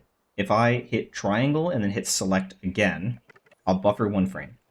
Now Tor is on the left side of the screen. So if I continue holding R1 and forward, but then I hold to the right, now that Tor is on the left side of the screen, or sorry, if I hold left, now that Tor is on the left side of the screen, he'll stop jittering and he'll have his nose kind of inside the wall. If I jump from here, I'll go inside the wall. Now you've speed clipped. That's a speed clip. Super easy. Do this, make sure Tor's on the left side of the screen, just like that. If you want to not buffer it, it doesn't matter if you have low grab or not. You'll come here, and you'll flick pretty fast to the left. These are really nice trees. Depending on the RNG you get, sometimes the trees are really mean and don't like to work with you. And that seems stupid. I'm going to unload the area and reload it to make them change. But there are times where I have walked up to that spot and not even gotten the chance to flick to the left because Tor just gets shoved directly through the wall. No speed clip required. It's like there was no wall there in the first place. But other times, it's miserably difficult to get the speed clip there. So if you can't get it, you could just have bad trees, and it could just be a really tight setup. So don't beat yourself up about it. I'm coming back here, just to see. Right here, and yeah. So I got good trees both times. I'm not going to waste more time to try and show that off. But the key that I've noticed is if you try to do this too fast, Tor won't be able to wedge himself into the corner as easily. So if you're doing unbuffered, let him run for a second, and maybe even... You can kind of see if I tilt the stick just barely, he'll start moving out to a certain direction. Just ever so slightly to the right helps, and then flick to the left. So that way he's most of the way into the wall and shoved to the left. See, now I'm having trouble with it. And I've also noticed that if I'm having trouble getting it sometimes, I can jump and it'll kind of help reset my position, like that. And that just feels better. You know, just jump right through. Here, the camera can be a little weird. But when you jump through this wall, if you're going as fast as possible, you can literally just hold L2, R1, and forward, and you'll just run straight through that next wall, and that's what we want. But if you jump here, you can get some weird camera angles. You can be like this, you can be facing this way, whatever. But there's this wall right here in front of us. And following this circle, there's this dark seam right here. We're going right inside of it, like right here. And you're going to drop down. We're going to hold L2, R1, and we're going to go forward. We're going to be right here. This water plane right here is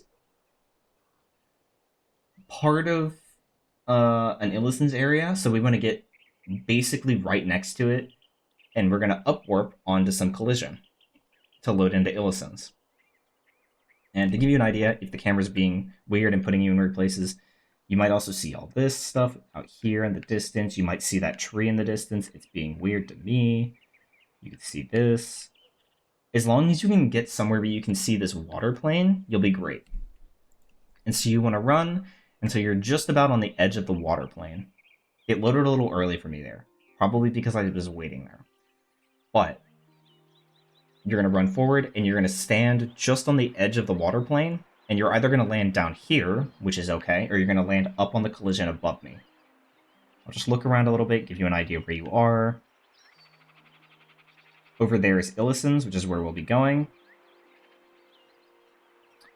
Over this is towards the plains. And then this is where we started facing. If you are really wanting to get up there, which you don't need to for no cloak, and I'll explain in a minute.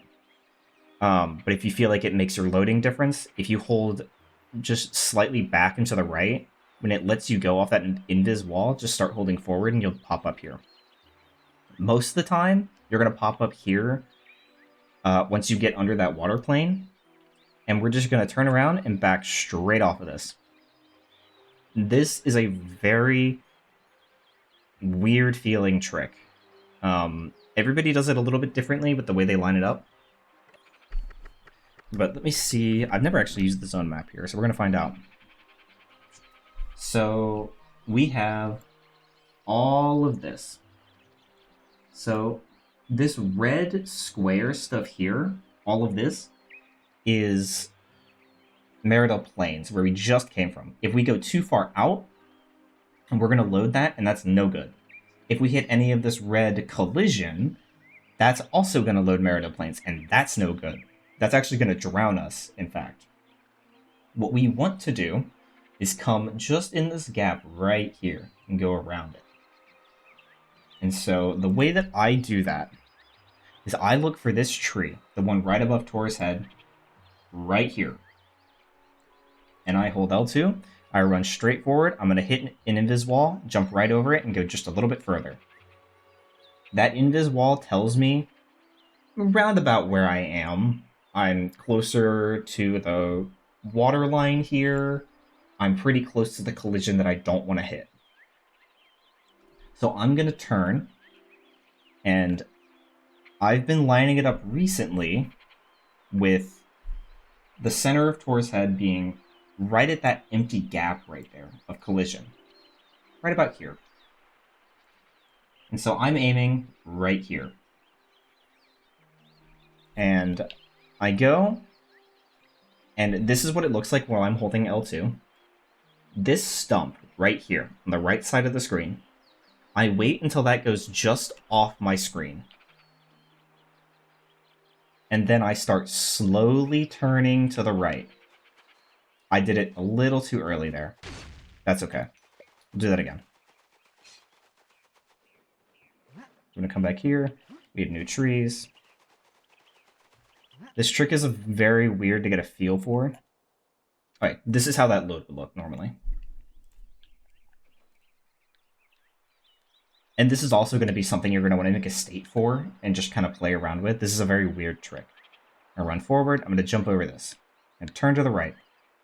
I'm going to run forward. Wait for that to go off screen. I'm going to start slowly turning right. A little bit wide. The difference between the first two attempts is that I started tuning too early and then I started turning too late the second time. These trees are a little bit worse. I'm going to jump here to kind of reset my position a little bit. I might even buffer this one. Your speed runs out, just pop another one. There we go. Come back through here, upwarp here, and drop back off. Here. Aim about there. That's what happens if you go too far to the right. I'm going to avoid here.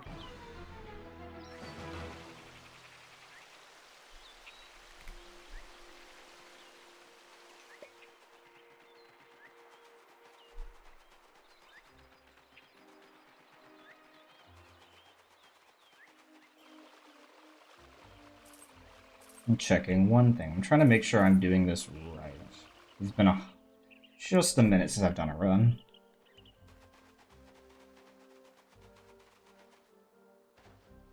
Run straight through, come over here, stop, and drop off. Let me check just to make sure I'm not insane.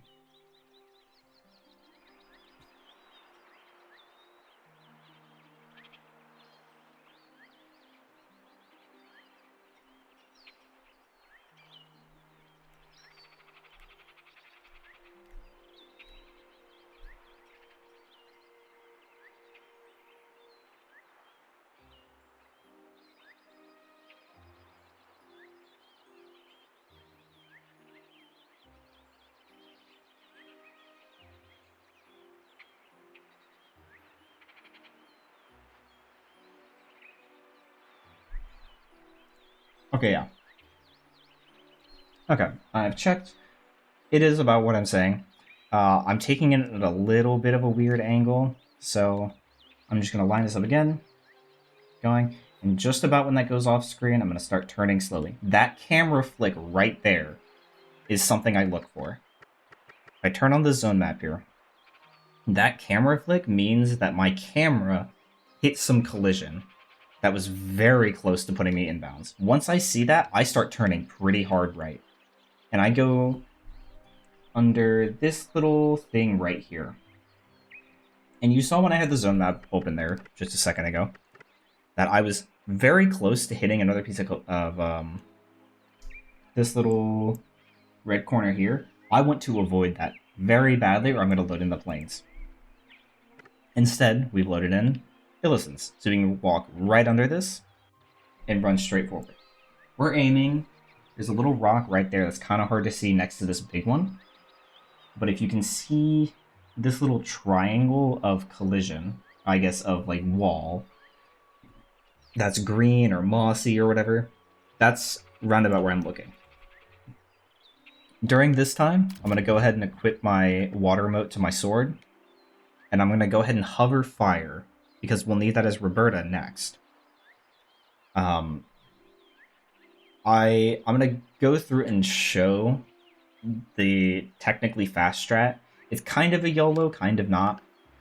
On this big rock here, it's about here or so, like just to the right of this black line. You can hit a certain spot and upwarp all the way to the top of Illusen's, which is the fastest. Not like that. I was a little bit too far, I think. A little bit too far to the right. So I'll drop back down. And I believe I can only attempt that once, yeah. So let's say you don't go for that and you just come down here. This is the normal collision you'll be on. What we're going to do is we're going to walk right through this wall. I'm going to step to the left. This is all while holding L2 and R1. I'm going to step to the left. I'm going to step back to the right while holding a little bit forward. And that's going to upwarp us. It's going to be like that. You're doing almost like a... I want to say like a Z, but it's kind of not. I kind of think of it like I'm doing a less than symbol, but starting from the bottom. Instead of starting from the top, doing like da-da, I'm doing da-da. I know my camera's probably not showing that correctly, but regardless. Regardless, as long as you get up to at least here, you're good. The next thing we're going to do is we have to get inbounds. We can't just jump over this, which sucks. So we have two options. One, we can do this upwarp again and walk off of the platform up there, or if we do the upwarp again but don't land up there, we can still fall down and land inbounds here. So right here, I'm going to do another almost Z pattern, similar to what we just did. I'll walk off and back on, and we're up here. If you have your speed potion, which you should still just be able to walk straight off with L2 and R1. If, let's say, you didn't make it, you could do something like this, and you'll land right here. We just came from right here. So we're just on the other side of this wall. No big deal. If you drop down, with high gravity, you'll land either here or here. With low gravity, you'll land, like, here. But we want to come. So let's say didn't get the stand up there on the ground up there. We're just going to run forward and keep running forward. We're going to walk up this, and on this one, we're going to jump onto this, and we're going to come just to the right of this pole. And we're going to hold R1 and L2. We're just going to run straight down with a speed potion. If you don't have a speed potion, if it runs out, just jump and you'll land here anyway. You'll be okay. From here, we're going to go across this rope bridge. I'm holding L2 anytime I'm going over any sort of seam like this, because this will jump you, or if I'm going down these. We're going to jump here, and we have to come over here. I like to just stand on these leaves. As long as I can do something along the lines of that, I know that I've loaded the boss fight. We have to come down here to load the Gnarfas boss fight. If we don't, Gnarfas just won't be there. We can't start the cutscene for the boss fight. We can't load it. Nothing will happen. From here, we turn around, and we go straight up to the boss fight. So it's a linear path here. We take a hard left. We go on the second right. Go across this rope bridge.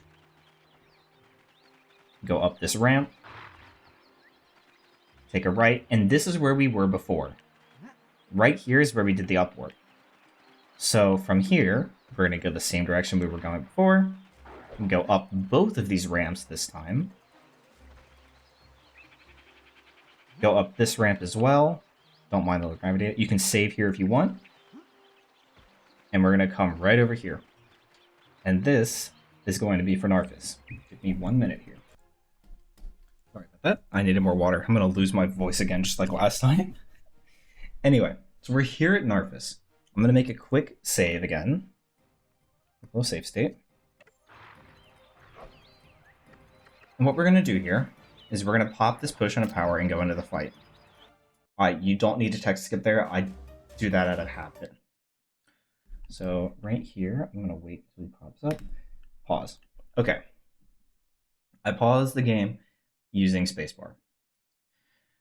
What we need to do here is we have the power potion active, we have water mode equipped on our sword. Because we can't use Nova or Supernova anymore, because of the route change. Sorry, this is not Yoke. Because we don't have Nova or Supernova, we can't use that. So the best thing we can use is a tier 2 mode, which is water. The tier 1 would be bubble. We don't have anything else we can use. And so we'll have to do 2 cycles of this on Gnarfas. And it's the same thing I kind of showed off in the debug area, where we try to melt him. And this works with his hitbox being really weird, and if you do jabs, and your sword is in his hitbox for a certain length of time, it'll start just spontaneously hitting him really fast. Every single person, I kid you not, does this completely differently. You will have to make a save state here and find something that works for you and get it really ingrained into your brain. No shame in doing that. Make a save, use the save states, it doesn't matter. The way I do it, and the way I'll show it a few times, is I stand here, I don't move, I hold R1, and then I let Gnarfas get up to me. He'll start circling me fairly slowly. I'll let him do that for third to a half a second, and then I'll do a very specific rhythm of da da da da da da da da da da, and that's how I'm pressing circle. It's just da da da da da. That rhythm will, the first 2 fast ones will start me jabbing instead of doing a 3-hit combo. And then the following 3 will delay my strikes, so that way I get the most amount of time with my sword inside his hitbox without losing the jabs by timing out the window for me to hit it, but also, like 95% of the time probably, he's going to jump after I do my first attack to try and dodge me. So those first couple hits aren't going to hit. And if you're too close to him, you're going to Tor's going to auto aim and it's going to go off of Gnarfas. So if Gnarfas was here and you're jabbing like this, he's going to auto aim and kind of go like that. If you're too far, then your sword won't get far enough in. It'll maybe do a little bit of damage, but it's finicky. You really have to play with Gnarfas to figure out what feels right for you. I'm going to unpause this, and I'm going to try this. So there I was late on my circle presses, so here. I'm just going to run this back. Save that. Yep. And I'll just run forward. I'm just going to hold R1 and do my circles.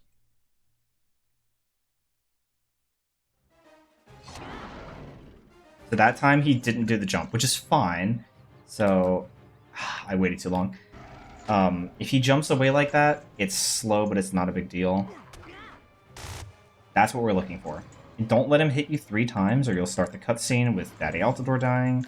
Just kind of bait his attacks and go for that. That's what you're looking for. I'm going to do that a couple more times, just show what it looks like. Holding R1. Da da da da da. There we go. That was an okay melt. That wasn't great. That was a fairly good Gnarfas. I would be happy with that in a run. Other things with Gnarfas to note.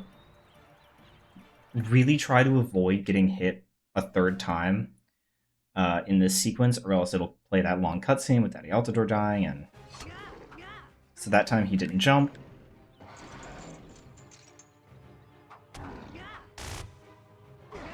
I shouldn't have gone for those jabs there. That was a misplay. So instead, I'm just going to bait another one here.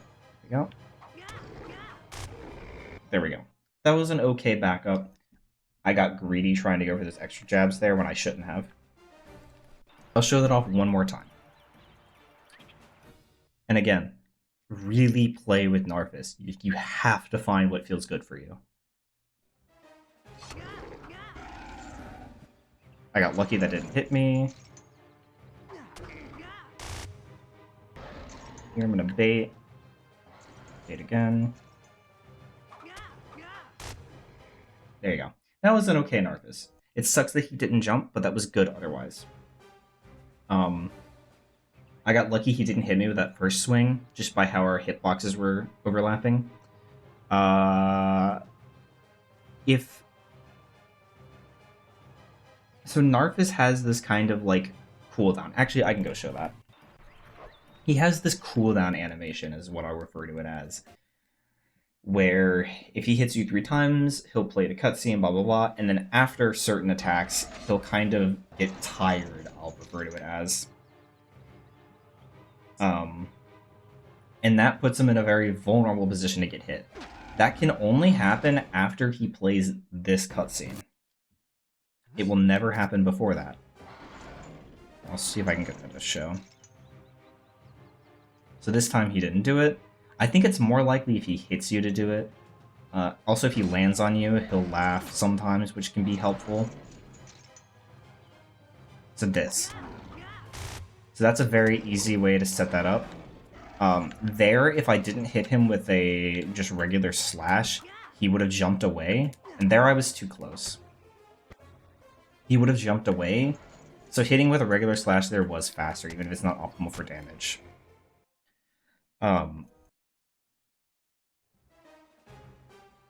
Really, in short, if you can avoid getting to second stage of Gnarfas, I guess, that's the best case scenario.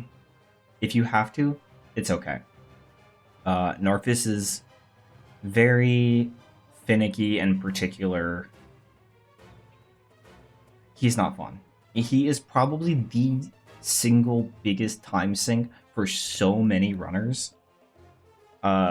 Because you pretty much have to get a feel for him, otherwise you're going to lose a bunch of time and be super inconsistent with him.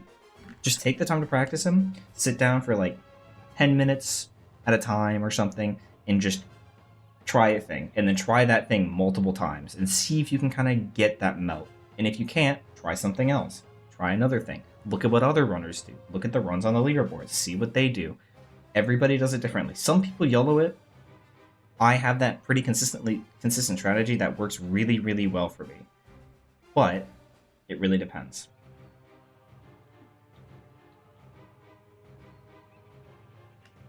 If Gnarfas is losing you a lot of time, you can also, alternatively, last time. Let's say Gnarfas isn't being nice and I didn't get the melt and I'm just struggling to get in that correct distance because it's a pretty tight window to get the melt on the second try. You know what I mean? Let's just say he's being a butt. If you just aren't having it that day, he's gonna hit me again here. He should go to sleep. Okay, not this time. I'll let him hit me here. We'll do this. I'm just gonna do 3-hit combos. Why are we doing that? Tor? I guess we're not going to.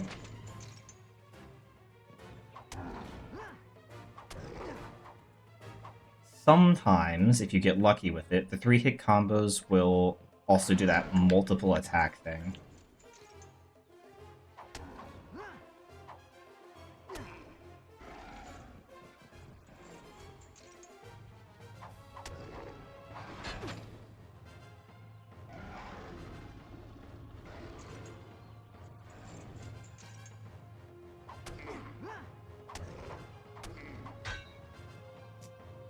I'm not getting any this time, but you're gonna have to trust me that it is a thing.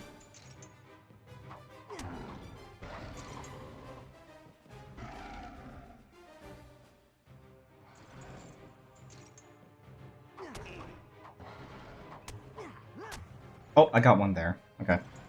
So yeah, it's a thing. It's less... Alright, I got a good one there.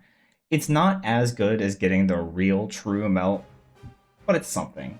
So if you can't get the jabs, just go for 3-hit combos. Just fight him like you would casually. Use your shield to block him so you don't get knocked, like, flailing back, but you just get knocked back.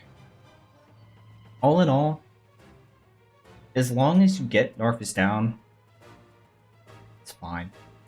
Here, I choose personally to delay using a Meerca speed potion because there's a long-ish in-engine cutscene that'll waste some of it, but it doesn't really matter. I'm going to open the consumable menu, start holding square, and we're going to hold square when we go... Technically, you don't need to hold it when you go into the cutscene, but you need to have the consumable menu open first. If you just want to be safe, just hold square the whole time. But when you walk into this cutscene, once the cutscene starts playing, you can let go of square, start spamming X with both hands, and then you can start holding square again before the cutscene closes all the way. But you'll walk into this cutscene and start holding square, just like that. And you're going to keep holding square through all of this. And this is going to play all this dumb dialogue about minions and whatnot. And so now we're at the end of Act 1. And this is where stuff gets a little bit dense. Because we're going to do a lot of questionable back-to-back tricks. The very first thing we're going to do is pop a potion. And we're going to run... It's hard to see, but it's this way. Behind this tree. Right over here. I'm going to pick up a Gato just because I'm low. I wouldn't normally be doing this. You do not need to pick up anything here like you do in Yes Cloak. In Yes Cloak, you need to get your cloak glitches back, but because we don't have the cloak heroes, no need. But we're going to run over here. So okay. Give you a better idea. We spawn here. We're running over here to the left. We're going to hug this left wall until we get to this cave. There's going to be 3 of these plant sets on the right. So there's 1, there's 2, and there's the 3rd one. On the 3rd one, we're going to walk right here, and we're going to hold forward in R1, and we're going to run kind of up and to the right into the wall, and kind of slowly push yourself to the right. And you can see Tor slides behind this plant, and then I'm going to face into the wall and jump out. If you take your time, it's a little weird, but if you just to the right, forward, jump through the wall. I've never grabbed that ledge, but sure. And then you jump down here. This is out of bounds. Duh. If I walk a little bit forward, just to give you an idea where you are. Hold on. There's an invis wall here. Ugh. This rock right here was the rock we were upwarping all the way to the top of Illusen's with. So we're right around the corner from where we just were. So we're jumping down from here. We're running over here. There's this... You might not be able to see it on screen, but there's this dark triangle colliding with this lighter triangle on the same texture in the distance, just to the left of this water plane. That's what you're kind of aiming for. There's a green plane of grass just to the left of it, but I kind of just aim at that dark triangle and then hold in that little cubby up into the left where you're not strafing left, but you're still moving slightly to the left. You'll start pushing against an invis wall like that, and I'll upwarp here. This is what we want.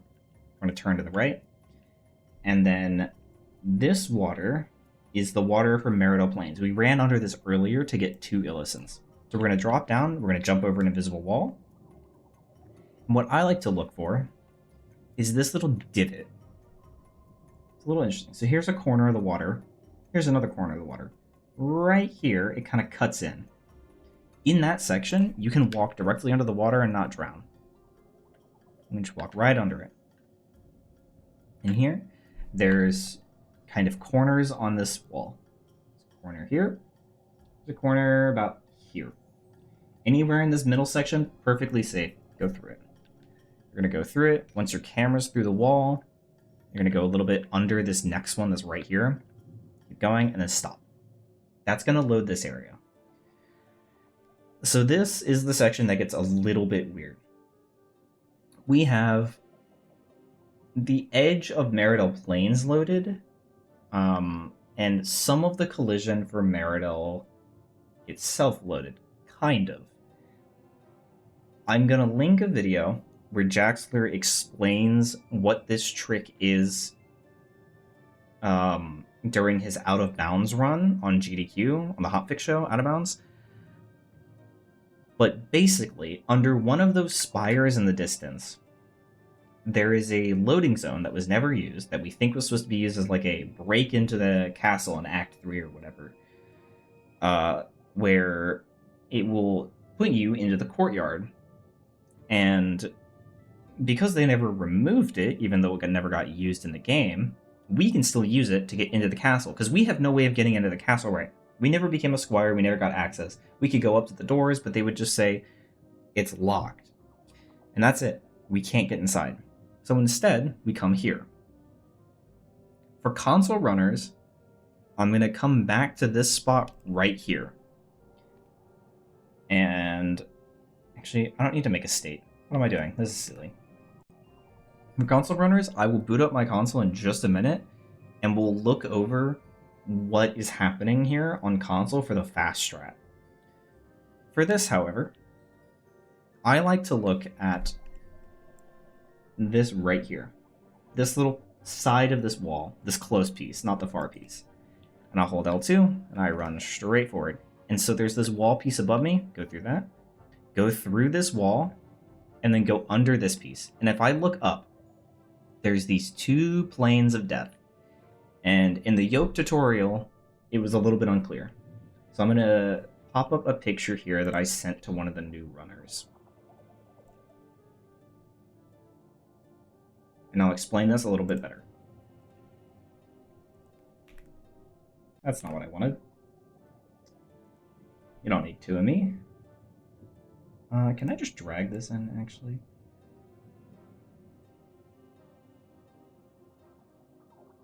Ah, okay. So, the X's are the bad sections. Clearly. We do not want to be in those X's, because that will load weird stuff, and that's just bad. The green section in the middle, even though there's a green plane up there, is not a plane that's going to affect us. We're okay to be in that. So we want to run, delete this now, we want to run right here. This little corner that's right here on this plane, we do want to avoid like the plague. It is so bad. What I can do, actually, is I can make the state here, and I can show what happens. Let's say I go too far to the right. I upwarp into this. Oh no. But here we are. Some weird collision. I'm going to run to the back side of this, so the direction I came from. Walk through these walls. It's going to be a little weird. And I basically just walked forward through these walls. It's just a little awkward to tell. Here's... Whoop. Here's another great thing. If you walk back here, you're just going to do the same thing as if you were up there. So you're going to walk back the direction you came, and you're eventually going to upwarp here. Walk through this wall. Run back over here. You're going to see this little gap. This is a good marker to see where you are. Same with these two different grass planes. So you have the darker one here on the left, and the lighter one here on the right. Cross over into the darker one, and then walk through this wall. And we're right back where we started. Great backup if you wanted to do no resets, but we're right back to where we started when we walked through initially. So here's that same wall, walk straight through, under, and we're right back here. Let's say I go too far to the left. Too far here. I'll have loaded that. Not great. We're going to turn around, we're going to see this crescent above us, and we're going to kind of hug this until we get upwarped onto it. It's going to push you on an invisible wall. Keep pushing, keep pushing. This is one of the few times I won't hold L2 because it makes it weird. And it's eventually going to let me through. And here I am. Nothing else is loaded, which is weird. If I wait a second, some stuff popped in. But if I go through this wall, I look back, this is that gap I was just talking about. Again, this is another great backup. If you're messing it up in runs, really just make a state here and practice it. You don't have to be in dark Act 1 for this to work. You can do this during light Act 1. It's perfectly fine. But really, really practice this if you're having trouble. This is a very crucial trick for every category except for 100%. But we're at this gap again, and just to refresh, we're going to come over here, through this wall, and right here. So, I'm going to go through this wall, go under this, and I'm going to look up again. So right here, I'm fine here. Again, this corner right here is the last point that you really need to worry about, because once you're past this, this starts to open up really wide. Apart from that, this left wall here, not good. It's much more lenient than you think it is. So you can just run right under it. I like to say, or the way I visualize it is when I pass under this green grass texture on the wall here, I start turning to where I need to be, because look at how much this angles out. So I just start angling to where I need to go. From this point right here, this is where console fast strat can happen. Emulator cannot do this strat because of the loading time difference. And it takes place with this rock. Let me boot up my console real quick, and I will show this off if I can. Give me just a second and I'll be right back with that. Alright, so we're here. I just beat Gnarfas. Everything for a moment here is going to be the same. A note I didn't make earlier is that console is faster with music off. That is every load, reducing the time it takes to load because the music is off because I have to load those files. It is a significant difference in time. But some people don't do that until they get but so high in their runs or low in their runs time-wise. It doesn't matter. Do whatever you want. But for this trick, we actually need to turn music back on because we need the loading time to be longer. And that's the reason we can't do it with emulator, because the loading time is too fast. So everything like this is normal. And here, once I go through this wall and step forward a little bit, instead of just standing there to wait for it, I'm going to hit select and I'm going to go turn my audio on just the tiniest bit. Go back here, select, it's going to freeze for longer because it's loading everything. Go to options, audio, and even just that tiny tap is enough. You can see it's just barely moved. Any amount, doesn't matter. Just enough that the audio is on. And this is going to be just like normal. I'm just going to run straight forward. From here, we're going to see right here, there's those planes, go right under them. And this is where we left off in Yes Cloak. Or sorry, in Digi, no Cloak. My apologies. This rock platform is very important. We're actually going to come right about here. And what we're going to do is we're going to pop a potion and we're going to step on to this plane right here. You're going to step anywhere on it, doesn't matter. And you're going to step right back off instantaneously. And there's these spires in the background. Once I step on that platform, only these 4 in the background here will be loaded. Not this one, whatever. This second one right here, we're going to be running towards. And I have to do this all very fast, so I'm explaining it first. We're going to run towards the second spire there. And then the screen is going to almost flick. Kind of like when I was describing the screen flick over in the Illusen's entrance for No Cloak here. When the camera kind of flicked upwards because I was really close to hitting that other loading zone. Or hit the collision, either one. It's going to do the same here. And at that point, you can either stop in place and then open your map by hitting left to load the courtyard. Or you can do what I'm going to do, which is the fastest strat, which is to get back out of bounds while still staying in the courtyard, which will be turning about 90 degrees to the right or so and aiming at... Can't see it really well from here, but it's this tree. You'll be able to see it later. And these 3 almost like steeps in the background for these mountains. There's this one here, there's a middle one here, and there's a lower one here. This middle one, I put in the top left corner of my screen, and I wait for it to be just at the top of my screen. And that is when I will pause the game. Not pause the game, but open my map. And that should, if I go just far enough, put me out of bounds, but still in the courtyard and not back into Meridell Village. Let's see if I can get this first try. That, step there, go to this middle pillar. Flick, like that. And boom. I hit select, but you can see the position I'm in there. It's fine.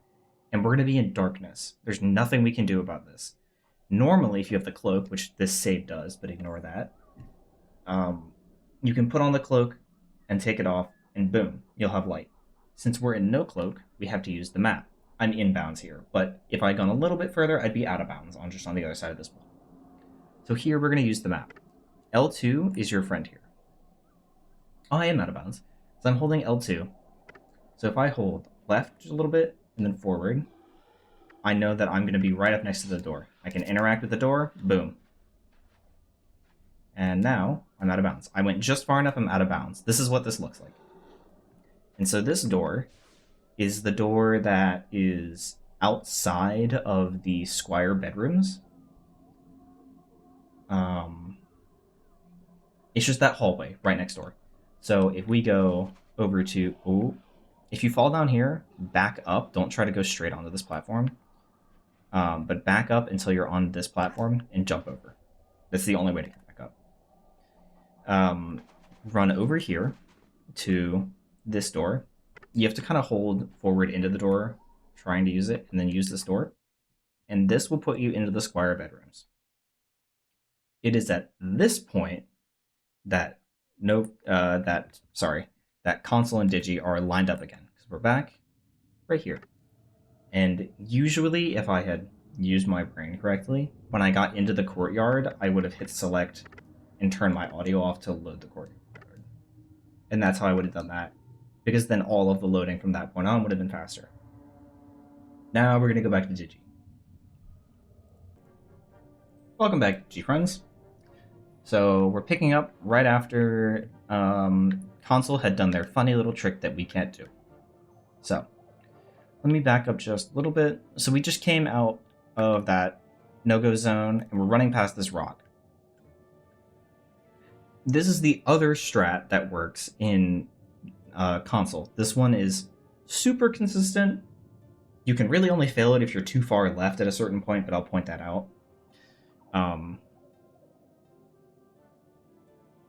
It is slower significantly, but do what you have to do. There are pieces of Dragon Ridge in the background that's loaded. I can see, let's see. There's this kind of rock or like steep here. I kind of go a little bit to the left of that. So I don't know if this is going to show up very well, but there's a plane here intersecting this wall and a plane here intersecting this wall. I'm going right about there, because that's how I'm going to load Dragon Ridge, which will subsequently let us load into the courtyard. Get a little bit closer and I'll show it. Okay.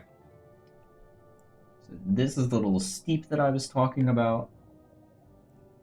And this was that main intersecting plane I was talking about, and this is the edge of the other one. So if I go a little bit closer, this grass plane that's right here, I'm aiming for this part of the grass plane. And the way I line myself up for this, because I like to do it fairly precisely, is there are these 3 rocks in the water back here. There's this one here, there's this one here, and this one here.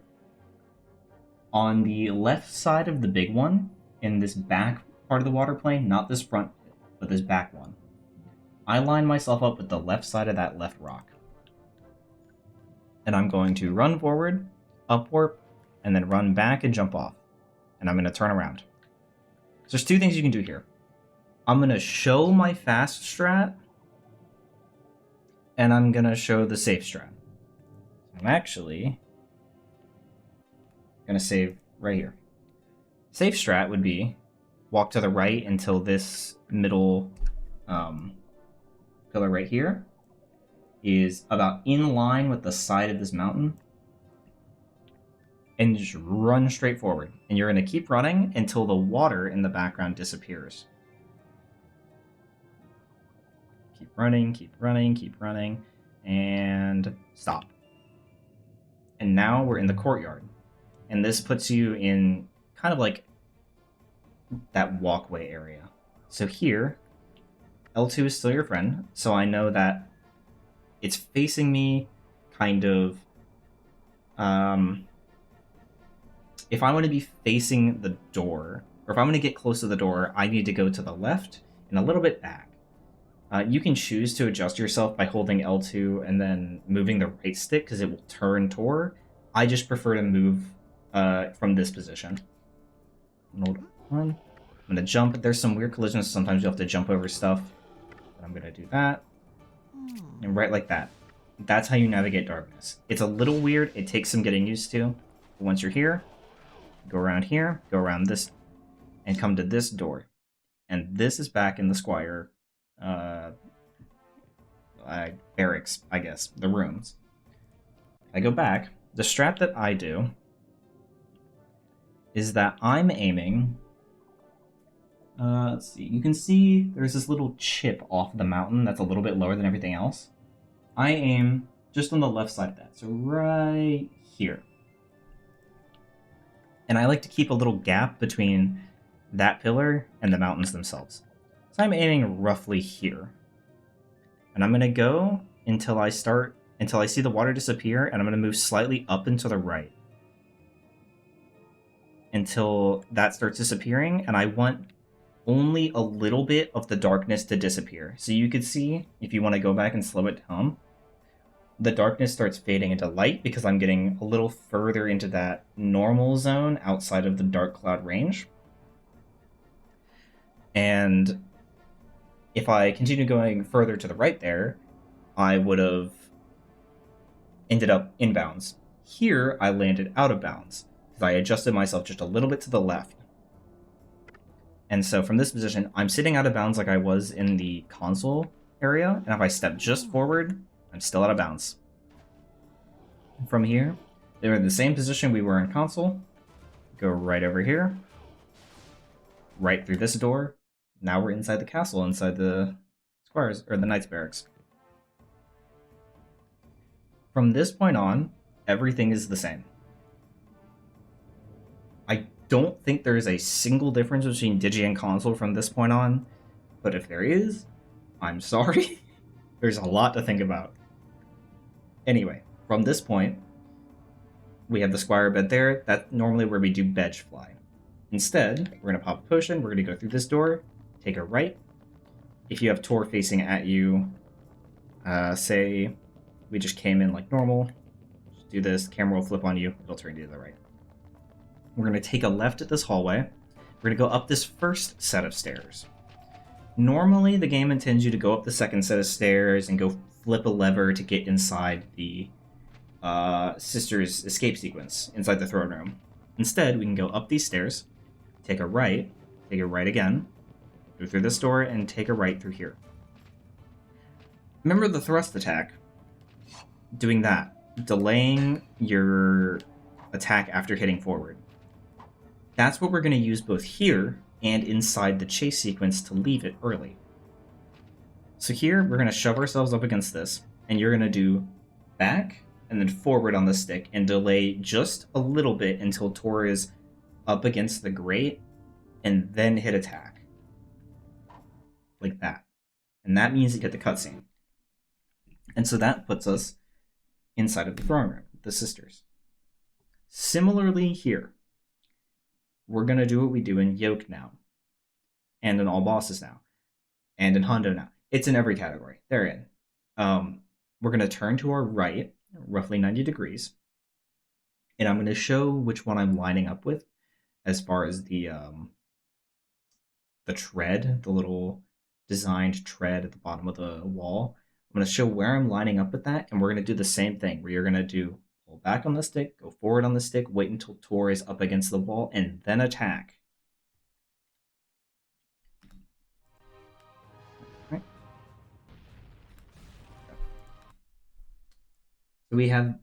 So here's the Meridell crest, for example. The swords and the shield. Here's the rightmost banner.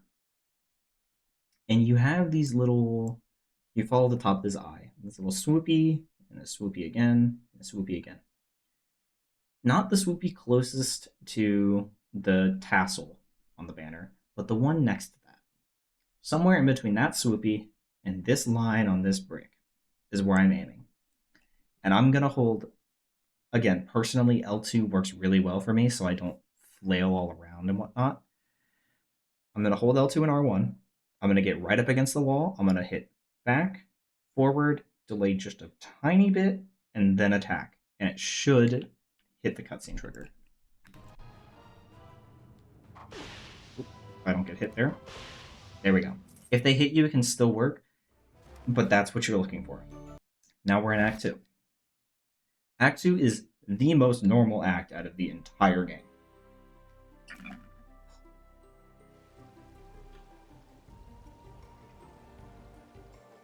It's a lot, I know. But here we are. We're just going to go like normal. So we're going to go over here. We're going to take a right. And I'm going to go ahead and open the consumable thing. And I'm going to start holding square about here. We're going to run into this little flint piece and pick it up. Just like normal. I'm going to turn around. And here you have two options. Option number 1. Make a state. You can do fence clip, which fence clip is very hard, is kind of more funny than anything, to be honest. But as of recent, I'm learning that it saves a ton of time. I don't know what the community gold for start of Act 2 until talking to Saradar and the old lady and whatnot is. Which, that isn't like a real split, but I use it kind of as a marker to see how I'm doing.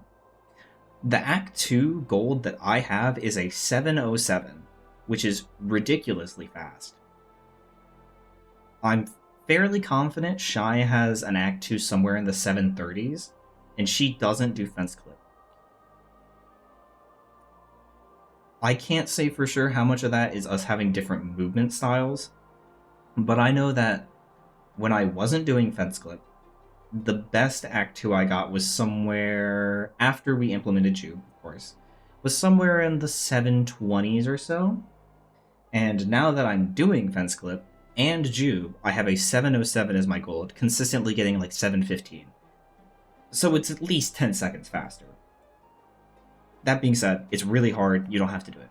If you're not going to do it, come to the right here, go up the left side of these stairs. I'm just hitting buttons because I can. Oh. Button feels mushy. Come up these stairs on the left. And here you would talk to Painter Howl right now. Ideally, you would jump into him like this and do a Textbox Jump and whatnot just to get a little bit of extra distance. But you're going to talk to him now. The reason you talk to Painter Howl now, going this route, is so when you come back, you can do a proper Textbox Jump off of him and get more speed and more distance off of him. And then you would go down these stairs and take a right, and then go up that tree for the branch right. Or for the stick that's right there. If you are, instead, going to do fence clip, make sure you have 1.0 gravity. Either let one of those auto jump you or jump yourself. Either one, doesn't matter. The way I do it, and I'll try to show buffered here as well. The way I do it is I hold L2 and R1, I run into this for about a second, let go. I turn my camera until, I should say, I'm looking primarily at this post right here. I turn my camera until there's almost none of that post showing. So there's just a little corner right there. And what I'm going to do is I'm going to hold L2, I'm not going to let go, I'm going to hold R1, and I'm going to flick my left stick back and a little bit to the right, just ever so slightly to the right, and then back forward. And that's going to displace Roberta back into the right, and then forward, and that's going to shove her into this corner, and ideally through the wall. Forward. Like that. That's ideal. That was fairly good. If you don't want to do that, you can do the buffered strat, where ideally you would hold left trigger with your middle finger or something, so that way you have a finger open to hit select. Run into this wall, and we're here. And so I have middle finger on R1, middle finger on L2. And I'm going to keep holding forward, but I'm going to hold, I'm going to hold down right on the left stick, and I'm going to hold right on the joystick, on the right stick, to try and turn the camera towards where I need it to go. At least I believe that's right. And we're going to do the same thing where Roberta needs to be on the right side. Maybe I need to hold forward. It's been a minute since I've done the buffer here. Give me just a second.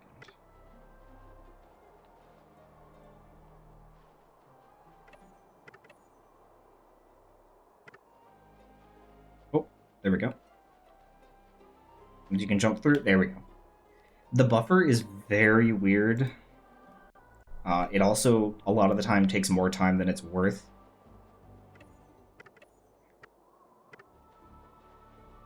There you go. You can do the buffer if you want. It is risky because you can mess up and cause things to break. Yeah, I find it consistently easy to do that. The next thing for this, this has been the most consistent way I found to not end up in the void, which is very rare that it happens, but it can happen. I'm looking at this post right here, the one that is closest to this hedge. You have Roberta's shadow going this way or so. I like to bisect her shadow with that pillar. There's this really, really faint dark color of like the seam of the bricks here. That's what I use to bisect her shadow. From here, I put that pillar off screen and I hold L2 and R1 and right, and that's it. And I'll land here. If I'm a little bit more forward, I will sometimes get a slide. If I'm a little further back, sometimes I get a slide.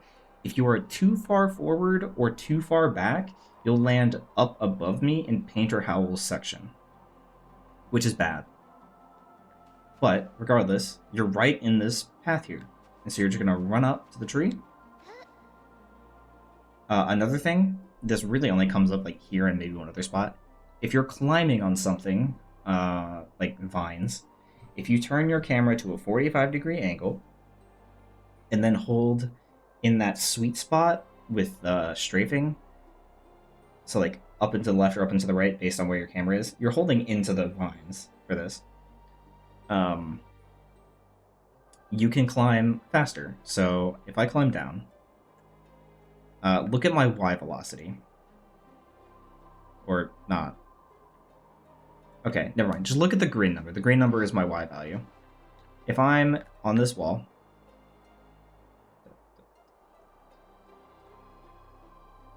like it's okay. It's fast, I guess. If I do the same thing, get on the same wall, turn to the side, and then hold at that angle, I'm going close to double the speed. That is so minor, but it's nice. It's not a thing you have to do, but it's nice. And climb over to the side here. You can either walk over to this or you can do what I do and just do that. Here, if you either get a good camera turn or just take a second to line it up, if you hold L2 off of this and R1 just go forward, you can get a bit of a slide. Sometimes it's faster, sometimes it's like that. And then we're just going to go up these stairs. And we're going to do that jump talk to Painter Howell. Just like that. And we're going to continue going forward. Here, this is a long cutscene, so open your consumable menu, hold square, and do your text skip, and hold it the whole cutscene. If you need to switch hands so you can drink water, do something like that. Eat, whatever. This is a very annoying cutscene to have to spam through.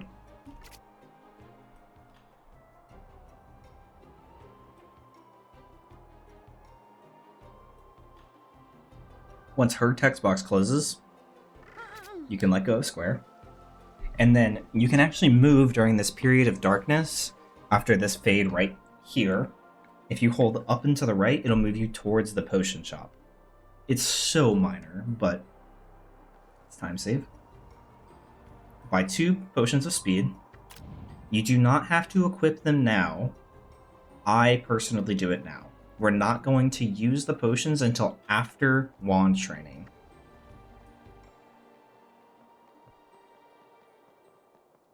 Both potions we need for speed clips, so it's imperative that you make sure you have them.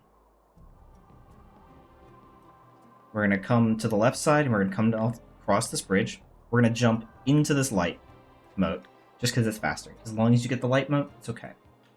We're going to come over here. You're going to grab this. I was a little late on that, but I personally like to jump into it because I feel like it's faster. Maybe it's not. I don't know. Regardless, get the fairy dust, come across this bridge, go right up into the library. From here, we're going to run down and to the left. We're going to go towards Seradar. For this, there's a few things here. So, number 1 is you have 2 sets of text boxes to spam through. Number 2, take time to just get in your head what the order of the tasks is, because it makes it significantly faster not having to fiddle around trying to remember which one. Number 3, once you've talked to Seradar and gotten your wand, so that second set of text boxes, you can start the text box skip now, and do not let go of square this entire sequence and just use R1 to attack. So I'm going to attack there. That's going to count. I'm going to start walking towards the books. That's how I like to do it. Do 1 attack. Do a charge attack. The moment you hear that kind of, that hum that it makes, that you can let go. You don't need to charge it all the way. Then you're going to do at least 2, but 3 is more consistent. Spam attacks. There we go. And now I let go of square so that I can equip the fire moat onto my wand, and I go ahead and menu up to light. You do not need to menu here. But then I start holding square before I close this, which you don't need to close it, but I do personally. And this is your tech skip. And then I just do 3-hit combos at a very specific rhythm so that ooh, that was a lucky book dodge. So that you can ideally 2-cycle the book like that. And because I set up the tech skip before killing the book, I just hold it through that whole thing and it's done. That's a lot of Act 1 or Act 2 done. This is normally where we would pop our second potion. I'm going to pop it here. I'll give myself another potion later because I'll need it. But we're going to go over here to the right. We're going to run up these stairs and do not talk to Painter Howl. If you do, you have a very long cutscene with him about him using the fairy dust. You're going to come down these stairs. You're going to take a hard right. You're going to go through these trees. You're going to go in between these bushes and up these stairs. It's just the most direct route to the palace. From here, we're going to go to the right, and we're just going to go up this staircase. Like that auto jump there, we think happens if you're too close to the inside, taking the inside line a bit. So just take it a little bit wide, go through this door, and then pick a side of the fountain you like better. It doesn't really matter. Just avoid talking to the I'm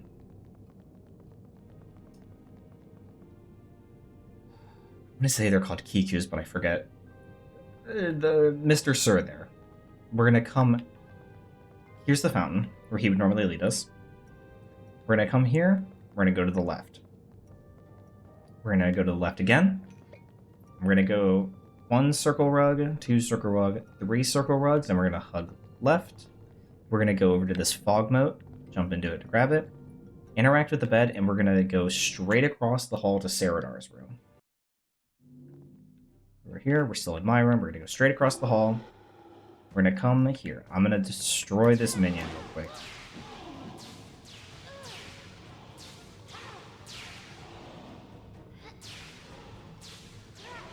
Okay. Normally you wouldn't have to kill the minion, but... So, you've run in here, into Saradar's room. This plant, right in front of me, is the plant we use for what's called JOOB, or Jordana Out of Bounds. Because we're going to Old Lady Jordana. Let me lock that room. Here we go. If you come to the left side of this plant, it seems to be a little bit easier to get JOOB, but you're going to do similar to what we did with the clip to get out of Illusen's after we beat Gnarfas, where you're going to go into that corner and kind of shove yourself to the right, and then look at the wall and then jump through the wall. Same thing. Just like that. Just like that. And we're going to pop up right here. And this is a little bit weird. These walls can be really mean to your camera, so if they are being awkward, just do your best to try and stay oriented. Just going back down to that one extra potion I need. And some point after getting through the wall, your potion would normally run out. I've just been taking time to explain things. You can see this room here without walls that has shackles in it. Avoid this room like the plague because it is a soft lock if you're inside of it. Go to the right of the shackles. We're aiming for this wall back here. Also hold L2 because there's a little bit of a drop over close to it, but we're going to open the text skip and we're just going to run into the wall. You don't need to jump into it, you just need to run straight into the wall. And you'll hit that, and then hold back, and you'll come straight out. You can either try to turn around. Be warned, the camera is very, very unhappy here. What I like to do is once I hit this trigger for the text in the quest, I hold back on the stick and go straight back until I upwarp onto that ledge we came off of, or about close to it. You can see it kind of starts turning my camera. That's the ledge I was talking about. Sometimes it'll just stick like that, and then I'll turn myself to the left. You really want to avoid this room right here, because this is a soft lock. So you're going to come over here, you're going to walk to the side of this room, and that little table there is the table you would jump up onto to get that, like, hidden look at the BDSM room that Darkest Faerie has Jordana in. So you're going to come to the side. You can kind of see this little gap here. That's like that little viewing area into that room. You're going to come onto the open side of it. So over here, just walk right in front of it. And it's going to drop you in, and that's going to start the cutscene, and that's going to give you the quest. And that is JOOB. It sounds way scarier than it is. If you do it like 5 times, you'll feel just fine about it. So we're going to walk here, and we're just going to leave this area. We're going to come up these stairs and turn right. We're going to turn left after this door. We're going to go,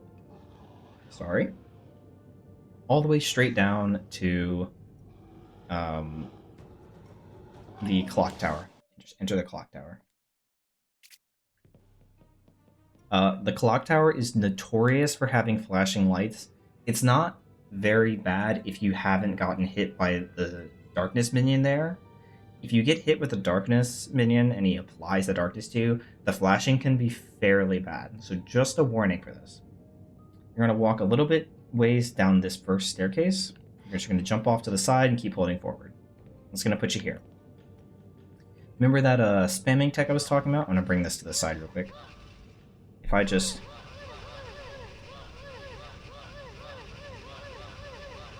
just like that. So we're just going to do that right here. So I like to go forward 2 pushes and then start spamming to the forward, and I go left corner. You're going to do right there. Over the second one, I do the same thing. And then for the third one, I just do up into the right corner, since this one's already up against the wall. That takes a little bit of a feel to get used to, but it's not a risky thing at all. This is the flashing light cutscene. That was actually fairly bad for not being hit, the minion. Usually after that flash, there's not much more. But after that, we drop straight down, come over to this doohickey, do the same thing to pull it to the side, and then you can move during that cutscene and jump just to slide over, but the other one's over there. Just putting this on here. And if you want to pre-move, you can move down a little bit to the left, and then slowly towards the right, so you don't get caught on a little table there. And so what we're aiming for is this here.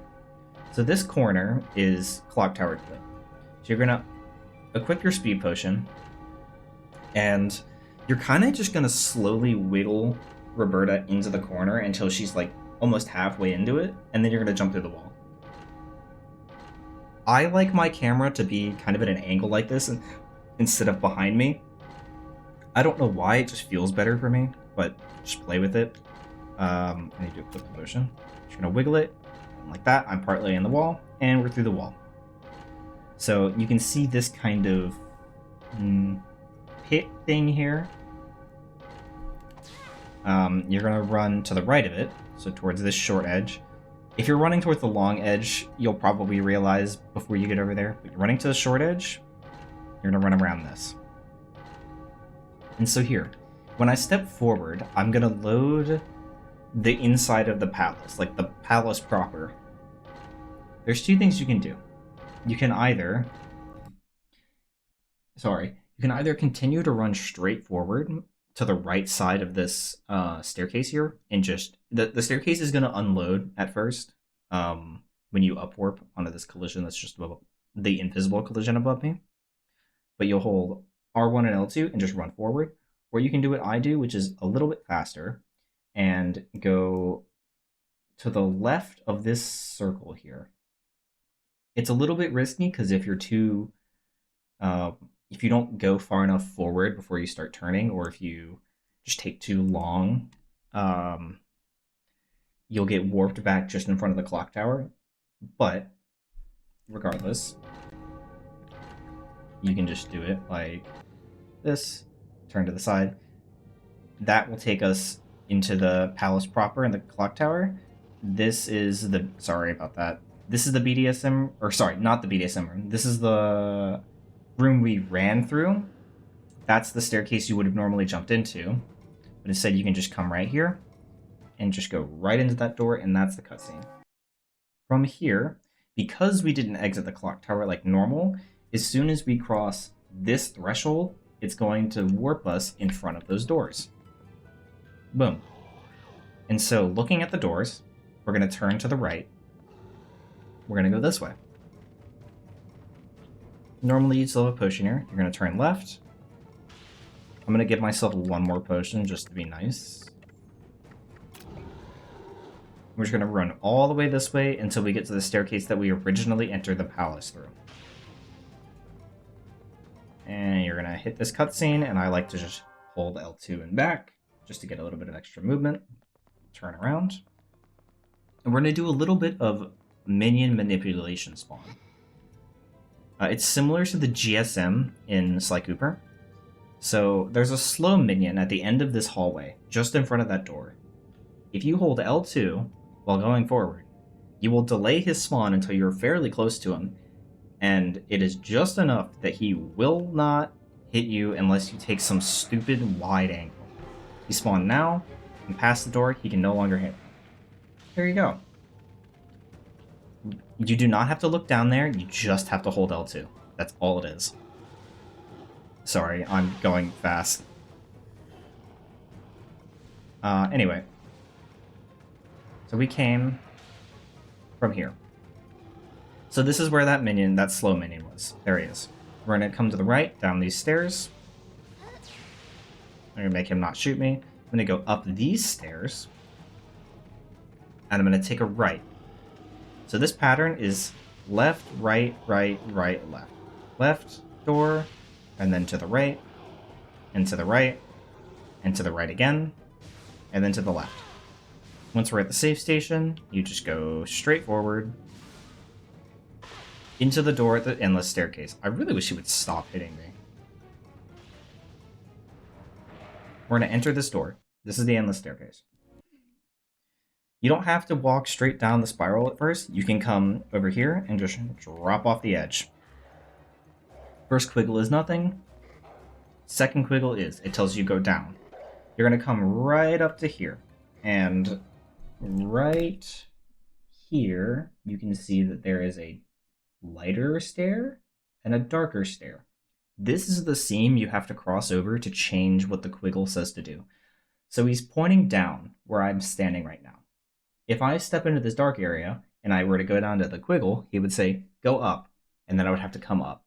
Instead, if I just walk into this dark area, it will change where I am by teleporting me, and it will make him say, go up. I don't have to go look at him, and I can step right back into this light area, so he's like, go back down. And then the next one will tell me to go down again. And that will literally just look like stepping into it, stepping back up, and then back down. Now he's going to tell me to go down, and we're going to do the same thing one more time. Down, up, down. And there you go. That's the endless staircase. Super, super easy once you know where those loads are. From here, you're going to go to Roberta's right, so you're going to turn left. And you're just going to hug this wall. That's all it is. And you're just going to come right to this door. And you're going to use the door, and that's it. That's the end of Act 2. Act 3, the beginning is a little bit spicy. So here we're getting attacked by the minions. And normally we would go up to that second ledge and we would just mega jump. We can't do that because we don't have the cloak. Technically speaking, you could kill the minions here. Yes, it's slower, but if you are having a really, really hard time with tree bounce, which is what this trick is called, you can absolutely do that. There is no shame in doing that.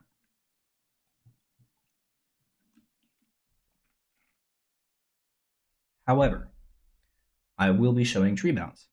I would assume you can probably figure out killing the minions.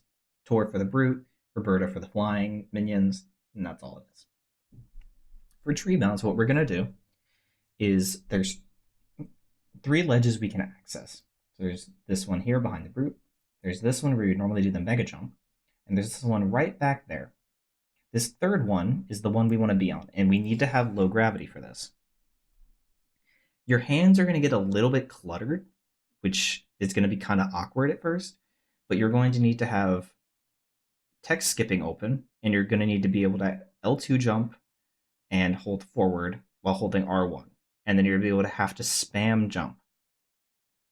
So I'll get over there and I'll show what my hands look like. I'm going to get the text box here in a second. I'm just going to hold this open to skip it. There we go. So I'm going to come here. I like to line up. There is this vertical seam here, and there's this kind of V seam, or Y seam, I guess, right here. Somewhere in this darker stone right here is where I like to go. And I'm just going to jump and fall into it for low gravity, and I need to make sure that I jump and fall into it so I'm on the very edge. And if the minions hit you while you're climbing, let's do it again. Here, I just got pushed forward for some reason. And grab low gravity. I'm going to turn to the left. You can see the stump of this tree. There's a tree here, and there's a tree here. I look at this stump here. And what I'm going to do, now that I have low gravity, I'm going to open the consumable menu. I'm going to hold square with my index finger, like that. I'm going to hold R1 with my middle finger. I'm going to hold L2 with my middle finger. I guess I can do that with my index finger. Regardless, I'm holding L2. And then I'm going to jump and hit forward at the same time. And then I'm going to spam jump. I'm not going to let go of anything during this time. And that's going to do the first jump. You're going to hit a text box in midair saying, I can't leave until these minions are dead. And then you spamming jump is going to get another jump on top of that, and you're going to go just over this invisible wall here. It's a little tough to get your hands, to get used to it, but it's not too bad. Also, I should say, if you're opening a consumable menu, I've been over this before, but you have, say, up one open, start holding square, and then you can either use your thumb or middle finger, or I use this joint right here on my ring finger, on my index finger, that one right there. I use that to hit triangle, so that way I can start spamming X. You can just hit X, but it will change what you have equipped to your consumable menu. It doesn't really matter. It's just a preference thing. As long as you get that menu closed before starting this, you'll be good.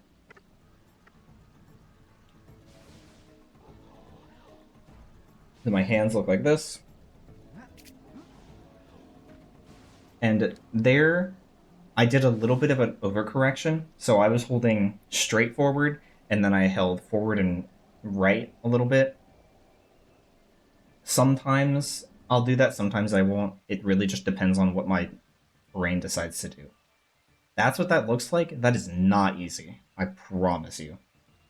It's going to take you a lot of time to get it. I would recommend killing the 2 flying minions and leaving the brute and just coming up here and trying that, because the brute can't come up there, he can't attack you, whatever. It will make it significantly easier to practice like that. That is a very difficult trick, and it's surprisingly far in the run, and it is very likely that it will kill runs.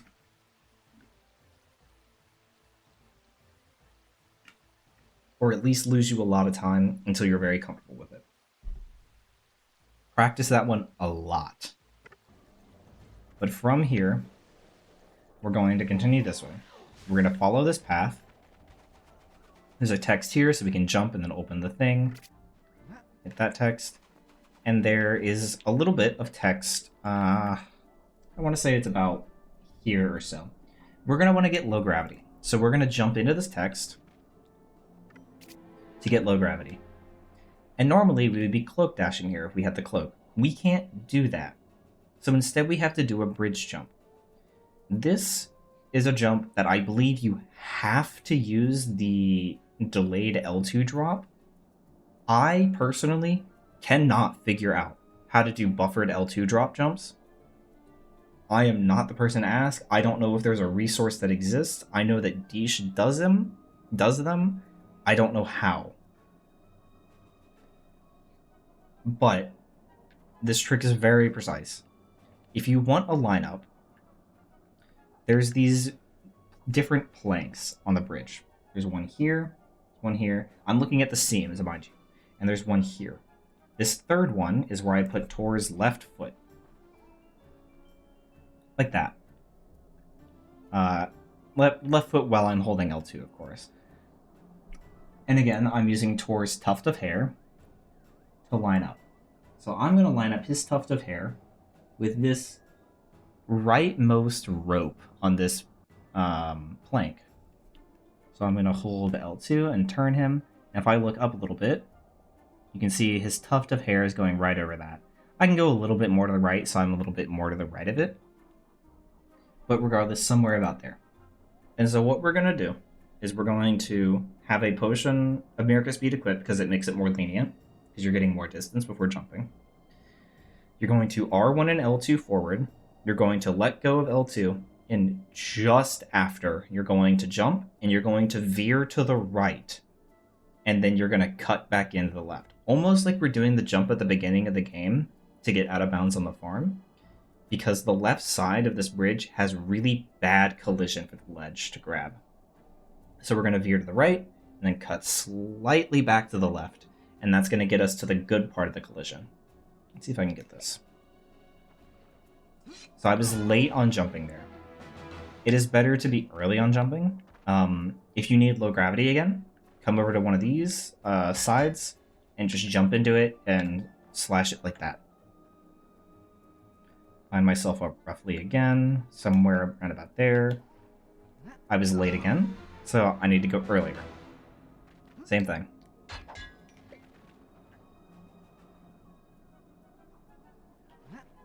Like that.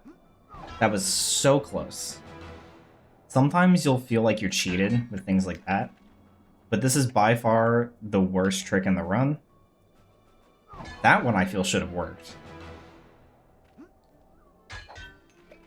Okay, we're going to try this again.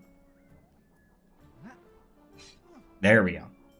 That's more or less what it should look like. It is very finicky. It is not my favorite trick.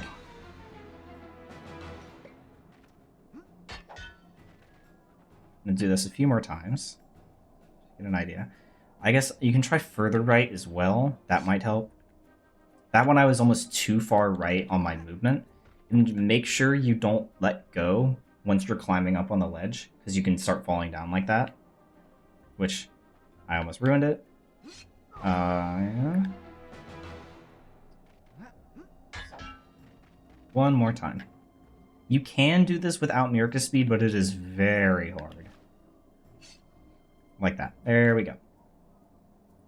There is an alternative. There's two alternatives, technically. Number one, you'll see every time that I'm falling, since I'm not jumping well in L2, because you can't attack during that, Tor will just do this instead. Every time that I'm not in an L2 jump, I'm going for a jump slash. That's because we can do a water walk here. There is, as far as I know, and anybody that I've talked to, there is no lineup for it. It's just blind luck. But it can happen. If you get the water walk, you literally go through that wall to the left and just keep hugging the edge of the water until you hit a corner and just jump over it. It is so unlikely that you're going to get it that I don't think it's worth me trying to get it. But regardless, if we're Roberta, for whatever reason, we can actually come over here and use our thrust attack. It is precise, but it is doable. I don't know what would possess you to want to try this, but this is a thing you can do. I will show it off once. Let me see. Does low gravity help? Yes, low gravity helps. You can do that. It is painfully precise.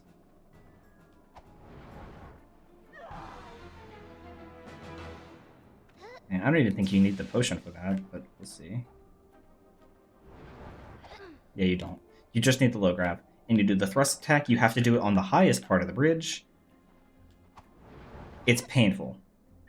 I do not recommend in any world that somebody tries to do this in a run. Unless you've practiced it and somehow get it more consistent than the bridge jump.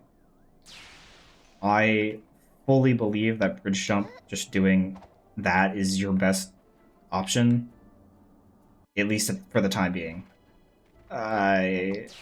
If you can find something, by all means, let us know. But, yeah, those are the options we have for the bridge. Also, that can happen if you do it wrong.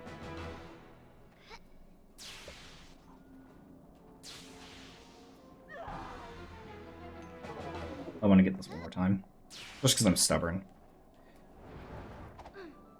You also have to be spamming jump once you do the dash. Otherwise, if you get the... If you don't get the grab, the jump can sometimes make you grab it. And if you do get the grab and you're climbing up, you need to be spamming jump. Otherwise, you're just going to fall down. So, we're across the bridge by whatever means. Pop a potion, and let's go. We're going to go right back to Meridell and right back inside. So we're going to come here, and we're going to follow this path. You have the option, it is not necessary, to do some more guard spawn manipulation. For this one, it is required that you hold L2 and look down. The first bit with the artillery here seems finicky as to whether or not it works, but you're holding it to get over the bridge to hopefully delay the artillery spawning so you don't get hit by so many, if any, of his fire orbs. But that will look somewhat like this. And that worked that time. If you aim kind of at these dandelions, I guess? Not dandelions. I don't know. Whatever they are. These marigolds, maybe. Here, Gord won't quite talk to you there. And then right here is the one you really want to do it for. There's a poison artillery and a wizard. Line up here. Running forward. And I'm just past them. And the artillery just now spawned. That will save you from getting hit a lot. To give you an idea where we are, the artillery spawns here. Here's these rocks. Those are the rocks that we fell off over there to go to Illusen's. And these trees are going to be our new best friends for a couple seconds. We're going to do another tree clip. So again, I find it best to not touch your camera. Run into this corner until Tor stops shaking. Turn to the left until he starts shaking and turn back to the right until he just stops. Keep holding forward. Jump. And most of the time, it'll be nice and work for you.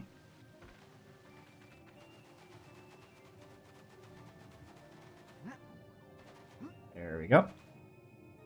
So there my camera is being weird, but you can kind of see, so at first, I'm a little bit close to the wall, and then it pushes me closer to the tree itself.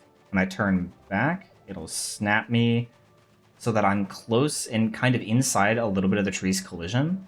And so when I'm jumping, I'm going inside of the tree's collision, and that's forcing me into the wall. My potion ran out at a bad time. But once you're inside the tree's collision, start making your way towards the wall, jump through the wall, and there's an invisible wall just on the inside here you have to jump over. And then you're good. This is the exact same as before. This is the same gap as before. This is the same area as before. It's just it has the funny purple clouds there. So come here. I'm going to run through this fairly quickly since we've already done this. Run here. Go just beyond this rock. Go here. I'm getting a lot of messages. I apologize. I should have put my phone on Do Not Disturb, but oh well.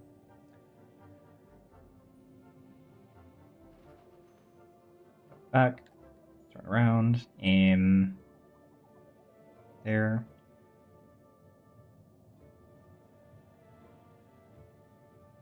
Wait for this water to disappear and start stepping to the right and forward. There. So here, when I'm trying to move forward... Okay, never mind. I was going to say, when I'm trying to move forward, sometimes you can land down here and it won't let you move forward. But if I step back, I can land on this. And then I can either go forward from there if I have low grav, or that. Most of the time, if I'm, say, here and I'm just not moving forward on the map, like this, I'll step back a little bit and then jump forward, and that will fix the problem. And then you can continue doing stuff in the map there. From here, hey man, you just re-enter the door, we're back in the barracks. And from this point on, it is almost the same as Yes Cloak. Almost, being the keyword. Because we don't have Cloak, we can't ledge fly up to the sisters first, which sucks. However, we can still do a few things. So we're going to run like we normally would. Sorry, I'm going to go back real quick. We're going to come out of the barracks, right? We're going to take a right, come down this hall, come to the left, and go up the second staircase. Take a left to this door, take another left, and then take a hard left and do a U-turn up to these stairs. This is going to take us to the second floor. Turn right at the second door again, and we're going to go up these stairs. The next door is Gauntlet. Yes, we have to do Gauntlet first in this category. So, before we enter this door, A, I'm going to make a save state. B, we're going to pop a potion here. I'm also going to do that. And I'll show both strategies. I'll show Safe Gauntlet first, and then I'll show Fast Gauntlet. Safe Gauntlet, we're going to start off by coming in the middle, waiting. Ideally, they would be attacking. They're not. It's a little annoying. We'll take that. Just watch your health here. The warriors are really bad about trying to sunlock you. But ideally what would happen is you would run in the middle there. Actually, I can just run this back. We'll try this. So I have my power potion and I have my speed potion pop. You don't need a speed potion pop, but... yeah, so I got 2 of them here. Do that. Do jump slashes because they're frozen. And they take 1 hit. We're going to come here. We're going to pop that. We're going to freeze these 2 brutes. And we're going to use our 4-hit combo. Or our Phantom 4s. And do that. Come over to this guy. We're going to do the same thing.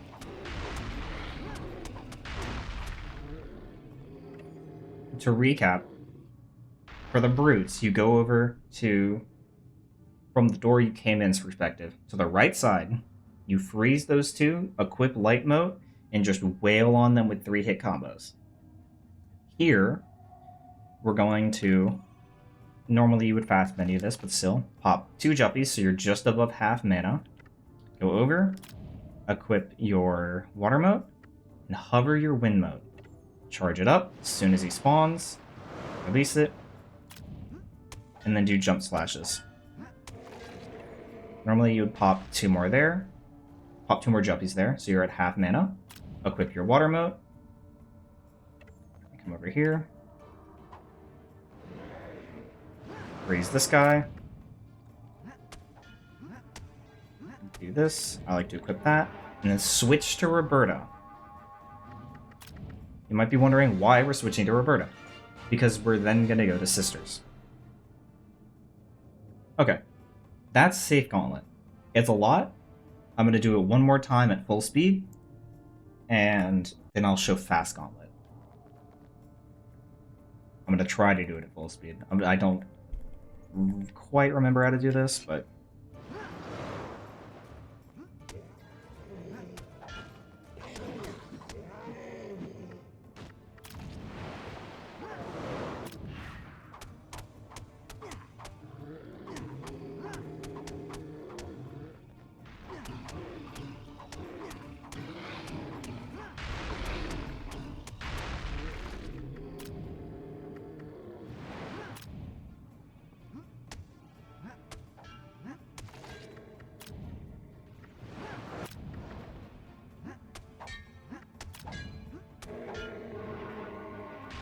That's Safe Gauntlet at full speed. That actually went really well. It is possible to freeze all 3 warriors there at the beginning. Some of it depends on their pathing, some of it depends on your positioning. I'm just not very good at it. So now we're going to go through Fast Gauntlet. Fast Gauntlet is different in a number of ways. Because with Fast Gauntlet, you are, instead of going and freezing the warriors at the beginning, you are running straight and doing counterclockwise movement around the room and just jump slashing each one before they detect you, ideally. If they detect you, you just go into 3-hit combos. But you go through, you hit them, you jump slash each one individually, and then you go over to the brutes, you freeze them, you use your light mode, and you wail on them for the Phantom 4s, and then you freeze the artilleries, and you do those with the wind mode, just the jump slashes, just the same. The only thing that's different is the warriors at the beginning. It is a little harder, but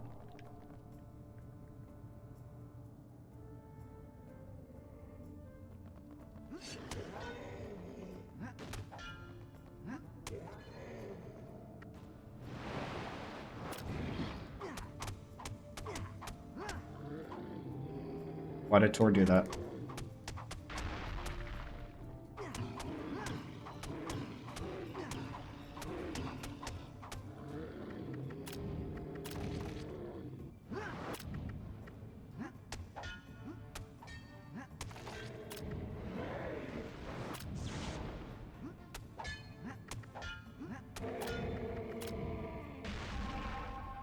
That's Fast Gauntlet. They're pretty much the same, but Fast Gauntlet is, I would say it feels harder because you're rushing the minions in the beginning, and if one of them detects you early, it's a lot of potential wasted time. On top of that, you saw a lot of the very fast, quick, on-the-fly, the quick menuing. The quick menuing is not at all required. You can hit start and just go in here and menu all this stuff. That is perfectly fine. There's nothing wrong with that.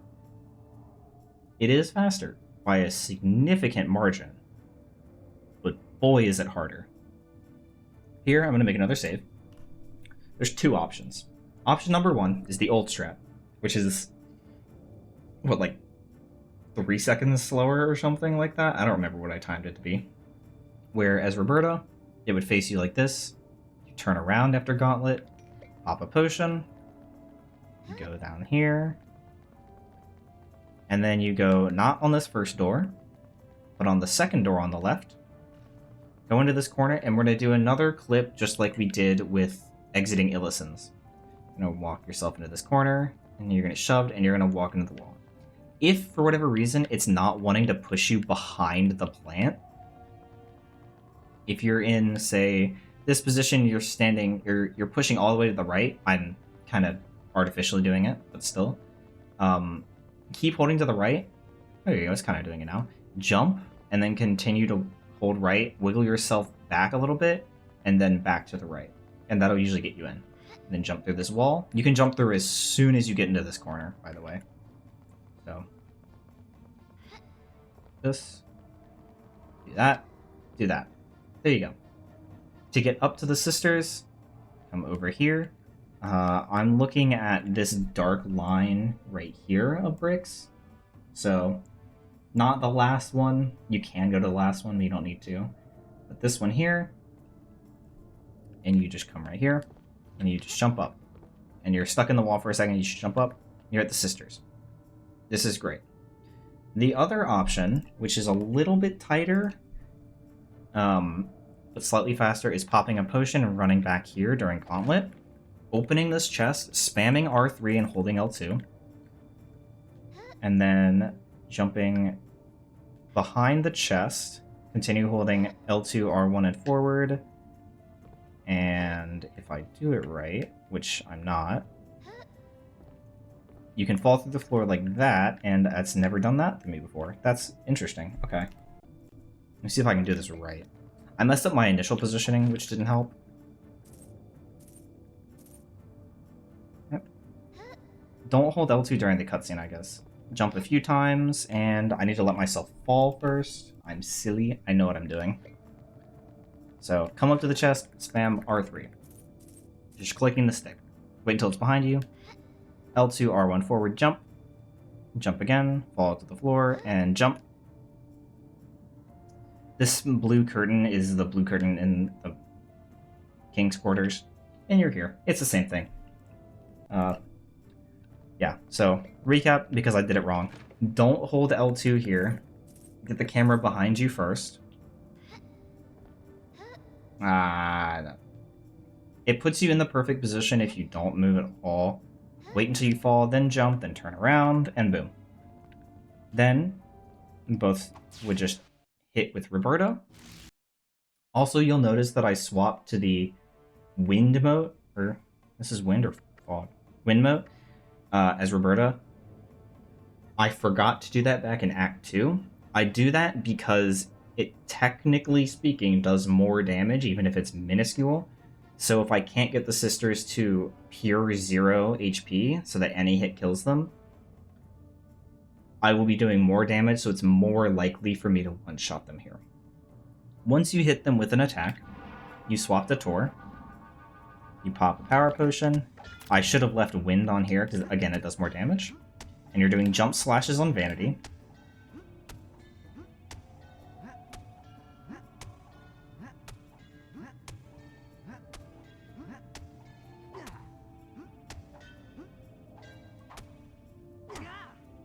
If they get like a chunk like that you can't normally slash, do some jabs and it's likely to hit them. And then on Malice and Spite, we're doing our 3-hit combos. You'll have to slow down your second hit just a little bit because of the way they're spaced, you might not be able to hit them. And then here, when they have that little bit left, that little chunk, you'll do jabs to hit them, swap back to Roberto, pop the speed potion, pop a power potion, and run just out here into the right, and you'll hit the cutscene. Hit this, and you'll immediately go into the sister killing sequence. And they hit me with the slow. That's super unlucky. And just like that, you want to be jumping and then shooting every time, without fail, because they do a lot of damage. So because I got hit with the slow there, it is faster for me to swap characters from Roberta to Tor back to Roberta, and then pop this potion here. It sucks, but it happens. From here, we're going to come down those stairs, and we're going to go to the right, just where that flint was back in Act 2. We're going to go back to the same place. You're going to hold L2 and R1. You're going to shove your face into the fence and kind of wiggle up into the left a little bit. And then you're going to come through the fence, and you're just going to hold left. If I was a little bit more forward, I'd land here or, say, here. But regardless, you come here and you go right into the library. From here, you're going to come down a little bit to get out of this cubby and then go to Roberta's left. But from the initial perspective, you're coming down and to the right, hug this wall, and we're going to go straight to the endless staircase. And this is the exact same as it was before. So we're going to come here, say hi to the Quiggle, say hi to the second Quiggle, down, up, down, bum, down, up, down, bum. Same thing. It really just takes reps to get it in your head. From here, we're in the hallway that we entered the endless staircase from before. So we're going to go forward. And we are almost at the end of the run. And somehow this is going to turn out to be... Sorry. This is going to turn out to be like the same length as the S-Cloak, but you know, whatever. So we're going to come forward. And this is going to be right, left, left, left, right. It is the opposite of the pattern it was when we were coming to the endless staircase. So right, left, left, left, right, and then we're going to come to the right side across this balcony. We're going to go down these stairs, we're going to go down these stairs, and we're going to go straight back. Keep going, keep going, keep going, and we're here. And this is the end of Act 3. So here, if you're really fast with it, which I don't think I'm going to get this time since I'm waiting, you can skip this first dialogue of her being like, go over to the target and fill it up or whatever.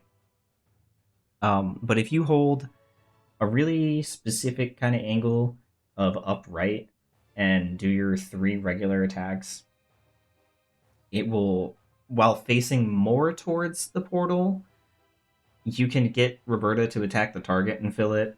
It's a little faster, but it really doesn't matter. Yeah, there you go. You need 3 attacks, and then you can start running over here. This is left, left, right. I should have tech skipped that, and then you run right over here to the portal. That's it. That's the end of Act 3. Act 4 is, as you might expect, very short. Immediately swap to Tor. Awesome. We're going to come... So, we start facing this direction. We're going to come to the right. You have time here, so you might as well menu to your light mode. You don't have to equip it, but menu it, because you have time. Come up these stairs. I am going very fast. I'm sorry. So you came to the right initially. You take another right. Hug this wall a little bit. It's okay if you go on top of it, because this statue starts a cutscene if you're too close to it. Come to the right, go up these stairs, and these, and up one more. And we're going to come grab this supernova mode. Technically, it's not necessary, but it makes the end fight way easier. We're going to come to this ledge over here, to this statue. And we're going to do statue jump. That's what I call it. And the way this works is kind of a mystery to me, but you are going to jump in the air with L2 and R1 and forward, and you're going to open the text box of the statue. You're going to close the text box for the statue right about when you're hitting the edge of this, like, the edge, and you're sliding, because there's an invisible wall right in front of this wall, and that will put us behind said invisible wall. It's hard to explain, but again, we're doing a lineup where I like to line up the tuft of Tor's hair with just about where that corner of this thing will be. So right where his tuft of hair is, that's where I'm looking. And I'll usually just estimate it about here. Do it like this. This is a hard trick to get your hands into.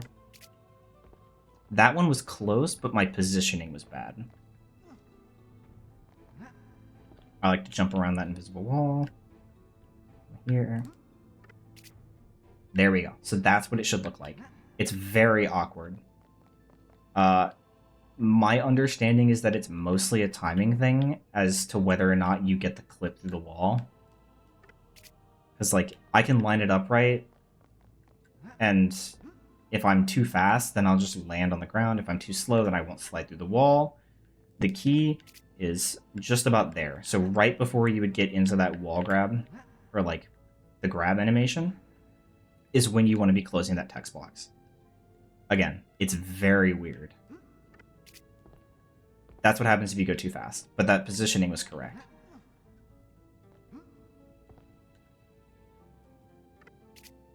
There you go. That one was almost too late, but it worked. So we're up here. Technically, fastest strat is to jump to get low or high grav, and then jump this way, or sorry, run this way over to this platform.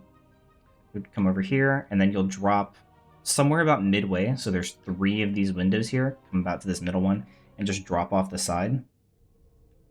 And it'll put you in the elevator to go down to the trials. Or not the trials. You're skipping the trials to the Jordana statue thing. Because I paid attention to where the door was, I can just look where the door is going to be on the elevator and just chill out. We could run forward.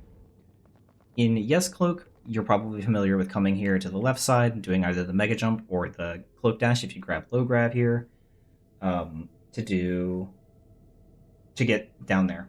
Instead, we're going to come to the right side, and there's these stairs. So I count this top one right here as a stair. So I count 1, 2, 3.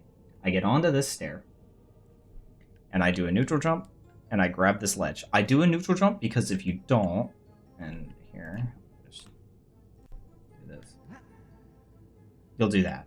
It won't kill you, at least not in the times that I've tried it, which is why I made a save just in case. But it'll waste you time, and you want to make sure you have low grab. So if you let the game launch you into it, I don't know that you can make this jump. So make sure you jump into it and get the ledge grab, and you're going to R1, L2, hold forward, and jump. And that's all it is. You can just do it just like that. It'll look scary, you'll be fine, and that's exactly what we want. And now we do the menuing. So we pop a potion, do all that. Oops. That's not the right one. What am I doing? There we go. I'm doing my menuing all wrong. We jump into this guy.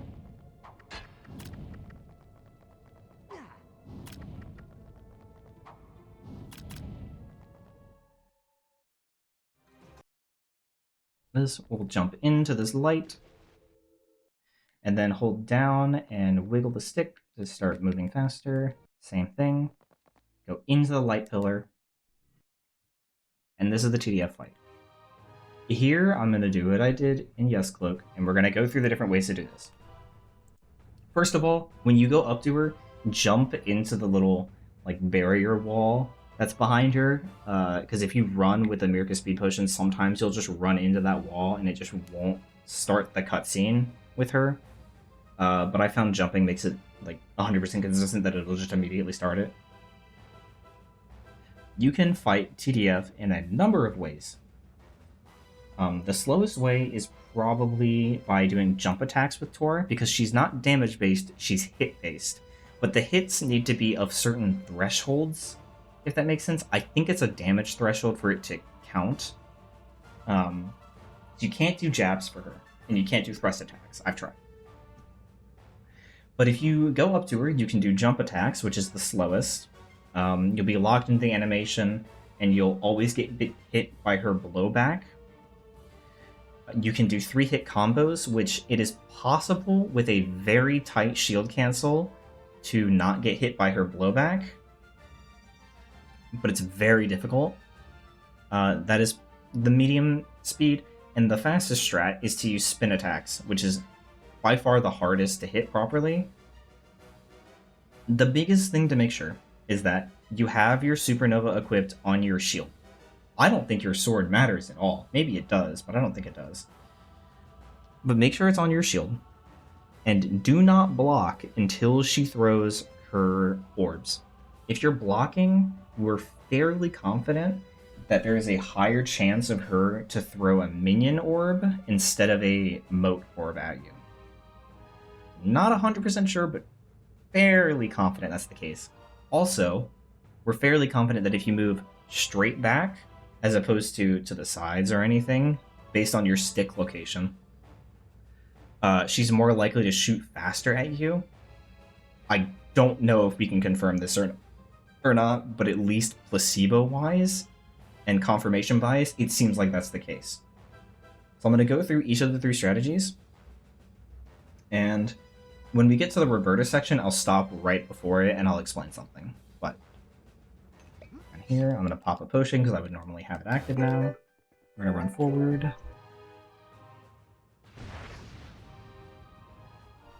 Sorry, I just got a call randomly. Do that.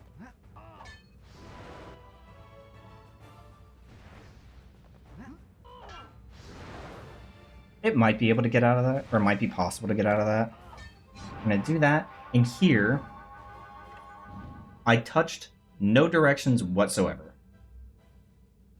Sometimes I've seen it where Shy will get, like, a jump with Roberta, because she's doing the jump attack ones. I don't know if that's a consequence of her being really close up onto TDF, or holding a direction after doing the jump attack strats, or what. I'm not sure. But it's slightly time loss. But regardless, if you're holding any direction whatsoever when TDF, or sorry, after the 3rd hit with Tor, you will continue that movement wherever the stick is pointing as Roberta. There's nothing you can do to stop it. Because of that, you want to make sure that you are not holding any direction whatsoever when it changes characters. Ideally, you could move back just before, which I don't think it's possible to do so with the jump slash move, or strat. But ideally, you would move back first, just so you're not this close to TDF. If you're this close to her, trying to spam your attacks as Roberta is going to try and melee her, which isn't going to hit her, and won't do anything. If you take too long, the minions will start swarming you, and it's a nightmare. I'm going to back up quickly here, and I'm going to start spamming attacks. Just like that. And that's what that would look like. Next, I'm going to go for the 3-hit combos.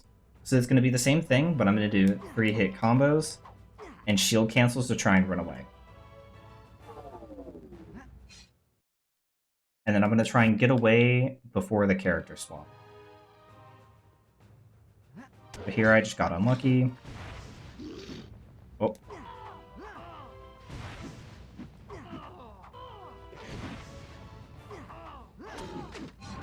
The minion hit me, but that was really good. I got all 3 of them. So I'm going to back up a little bit, spam my attacks, and boom.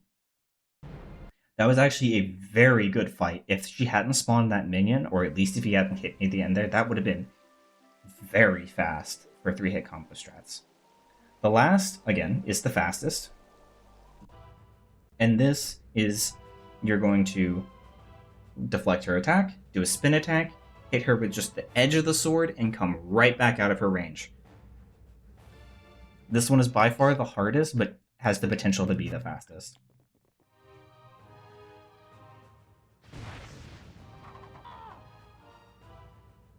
Sometimes you can be just on the edge of her blast. That was just unlucky.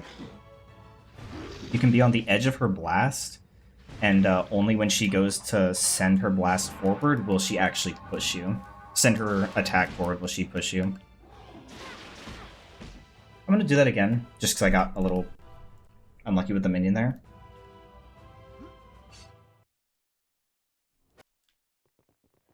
But this is how this should look. I just didn't hit L1. Alright.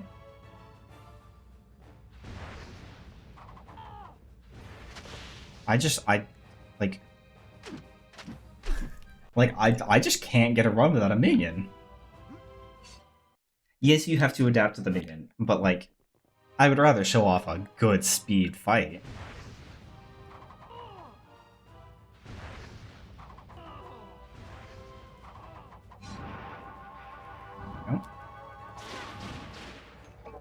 There we go. A 247. That is a very, very, very fast fight. And ideally, that's how it would go. So here, you just pop a potion immediately. Also, because I wasn't holding a direction when the character swaps happened there, it didn't run me around as Roberta, wasting time, so I could instantly start spamming on her. But we're going to run down these stairs. We're going to run up these stairs, and then we're going to turn around. It's not time yet. I'm going to start running towards that middle fountain there. when this next fade starts, which is about at where this shadow is, just in front of Fyora, when that fade starts is where time ends. And time. And now you have officially completed Neopets the Darkest Faerie, no Cloak speedrun. Congratulations. If you liked this run, and you haven't done Yes Cloak, consider learning Yes Cloak. I also have a tutorial for that on the fastest strats. It is significantly more scuffed than this one was. And,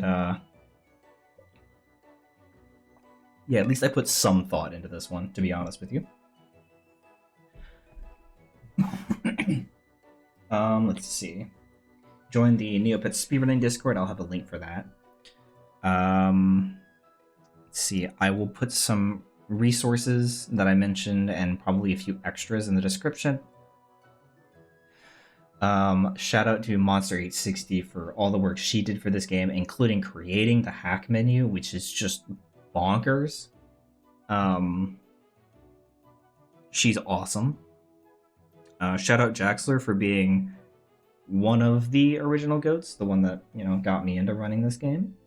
Shout out to Celestial Shy, still running this game. She's on her all bosses grind. Shout out for Dish for his all bosses tutorial that I learned Digi through. Let's see.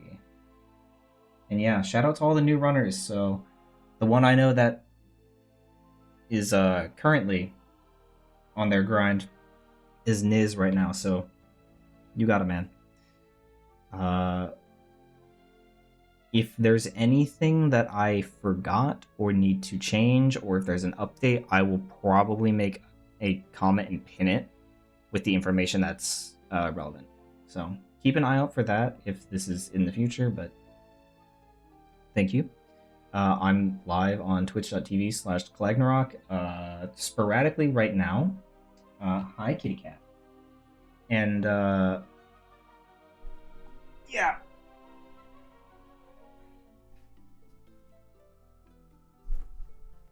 Kitty cat.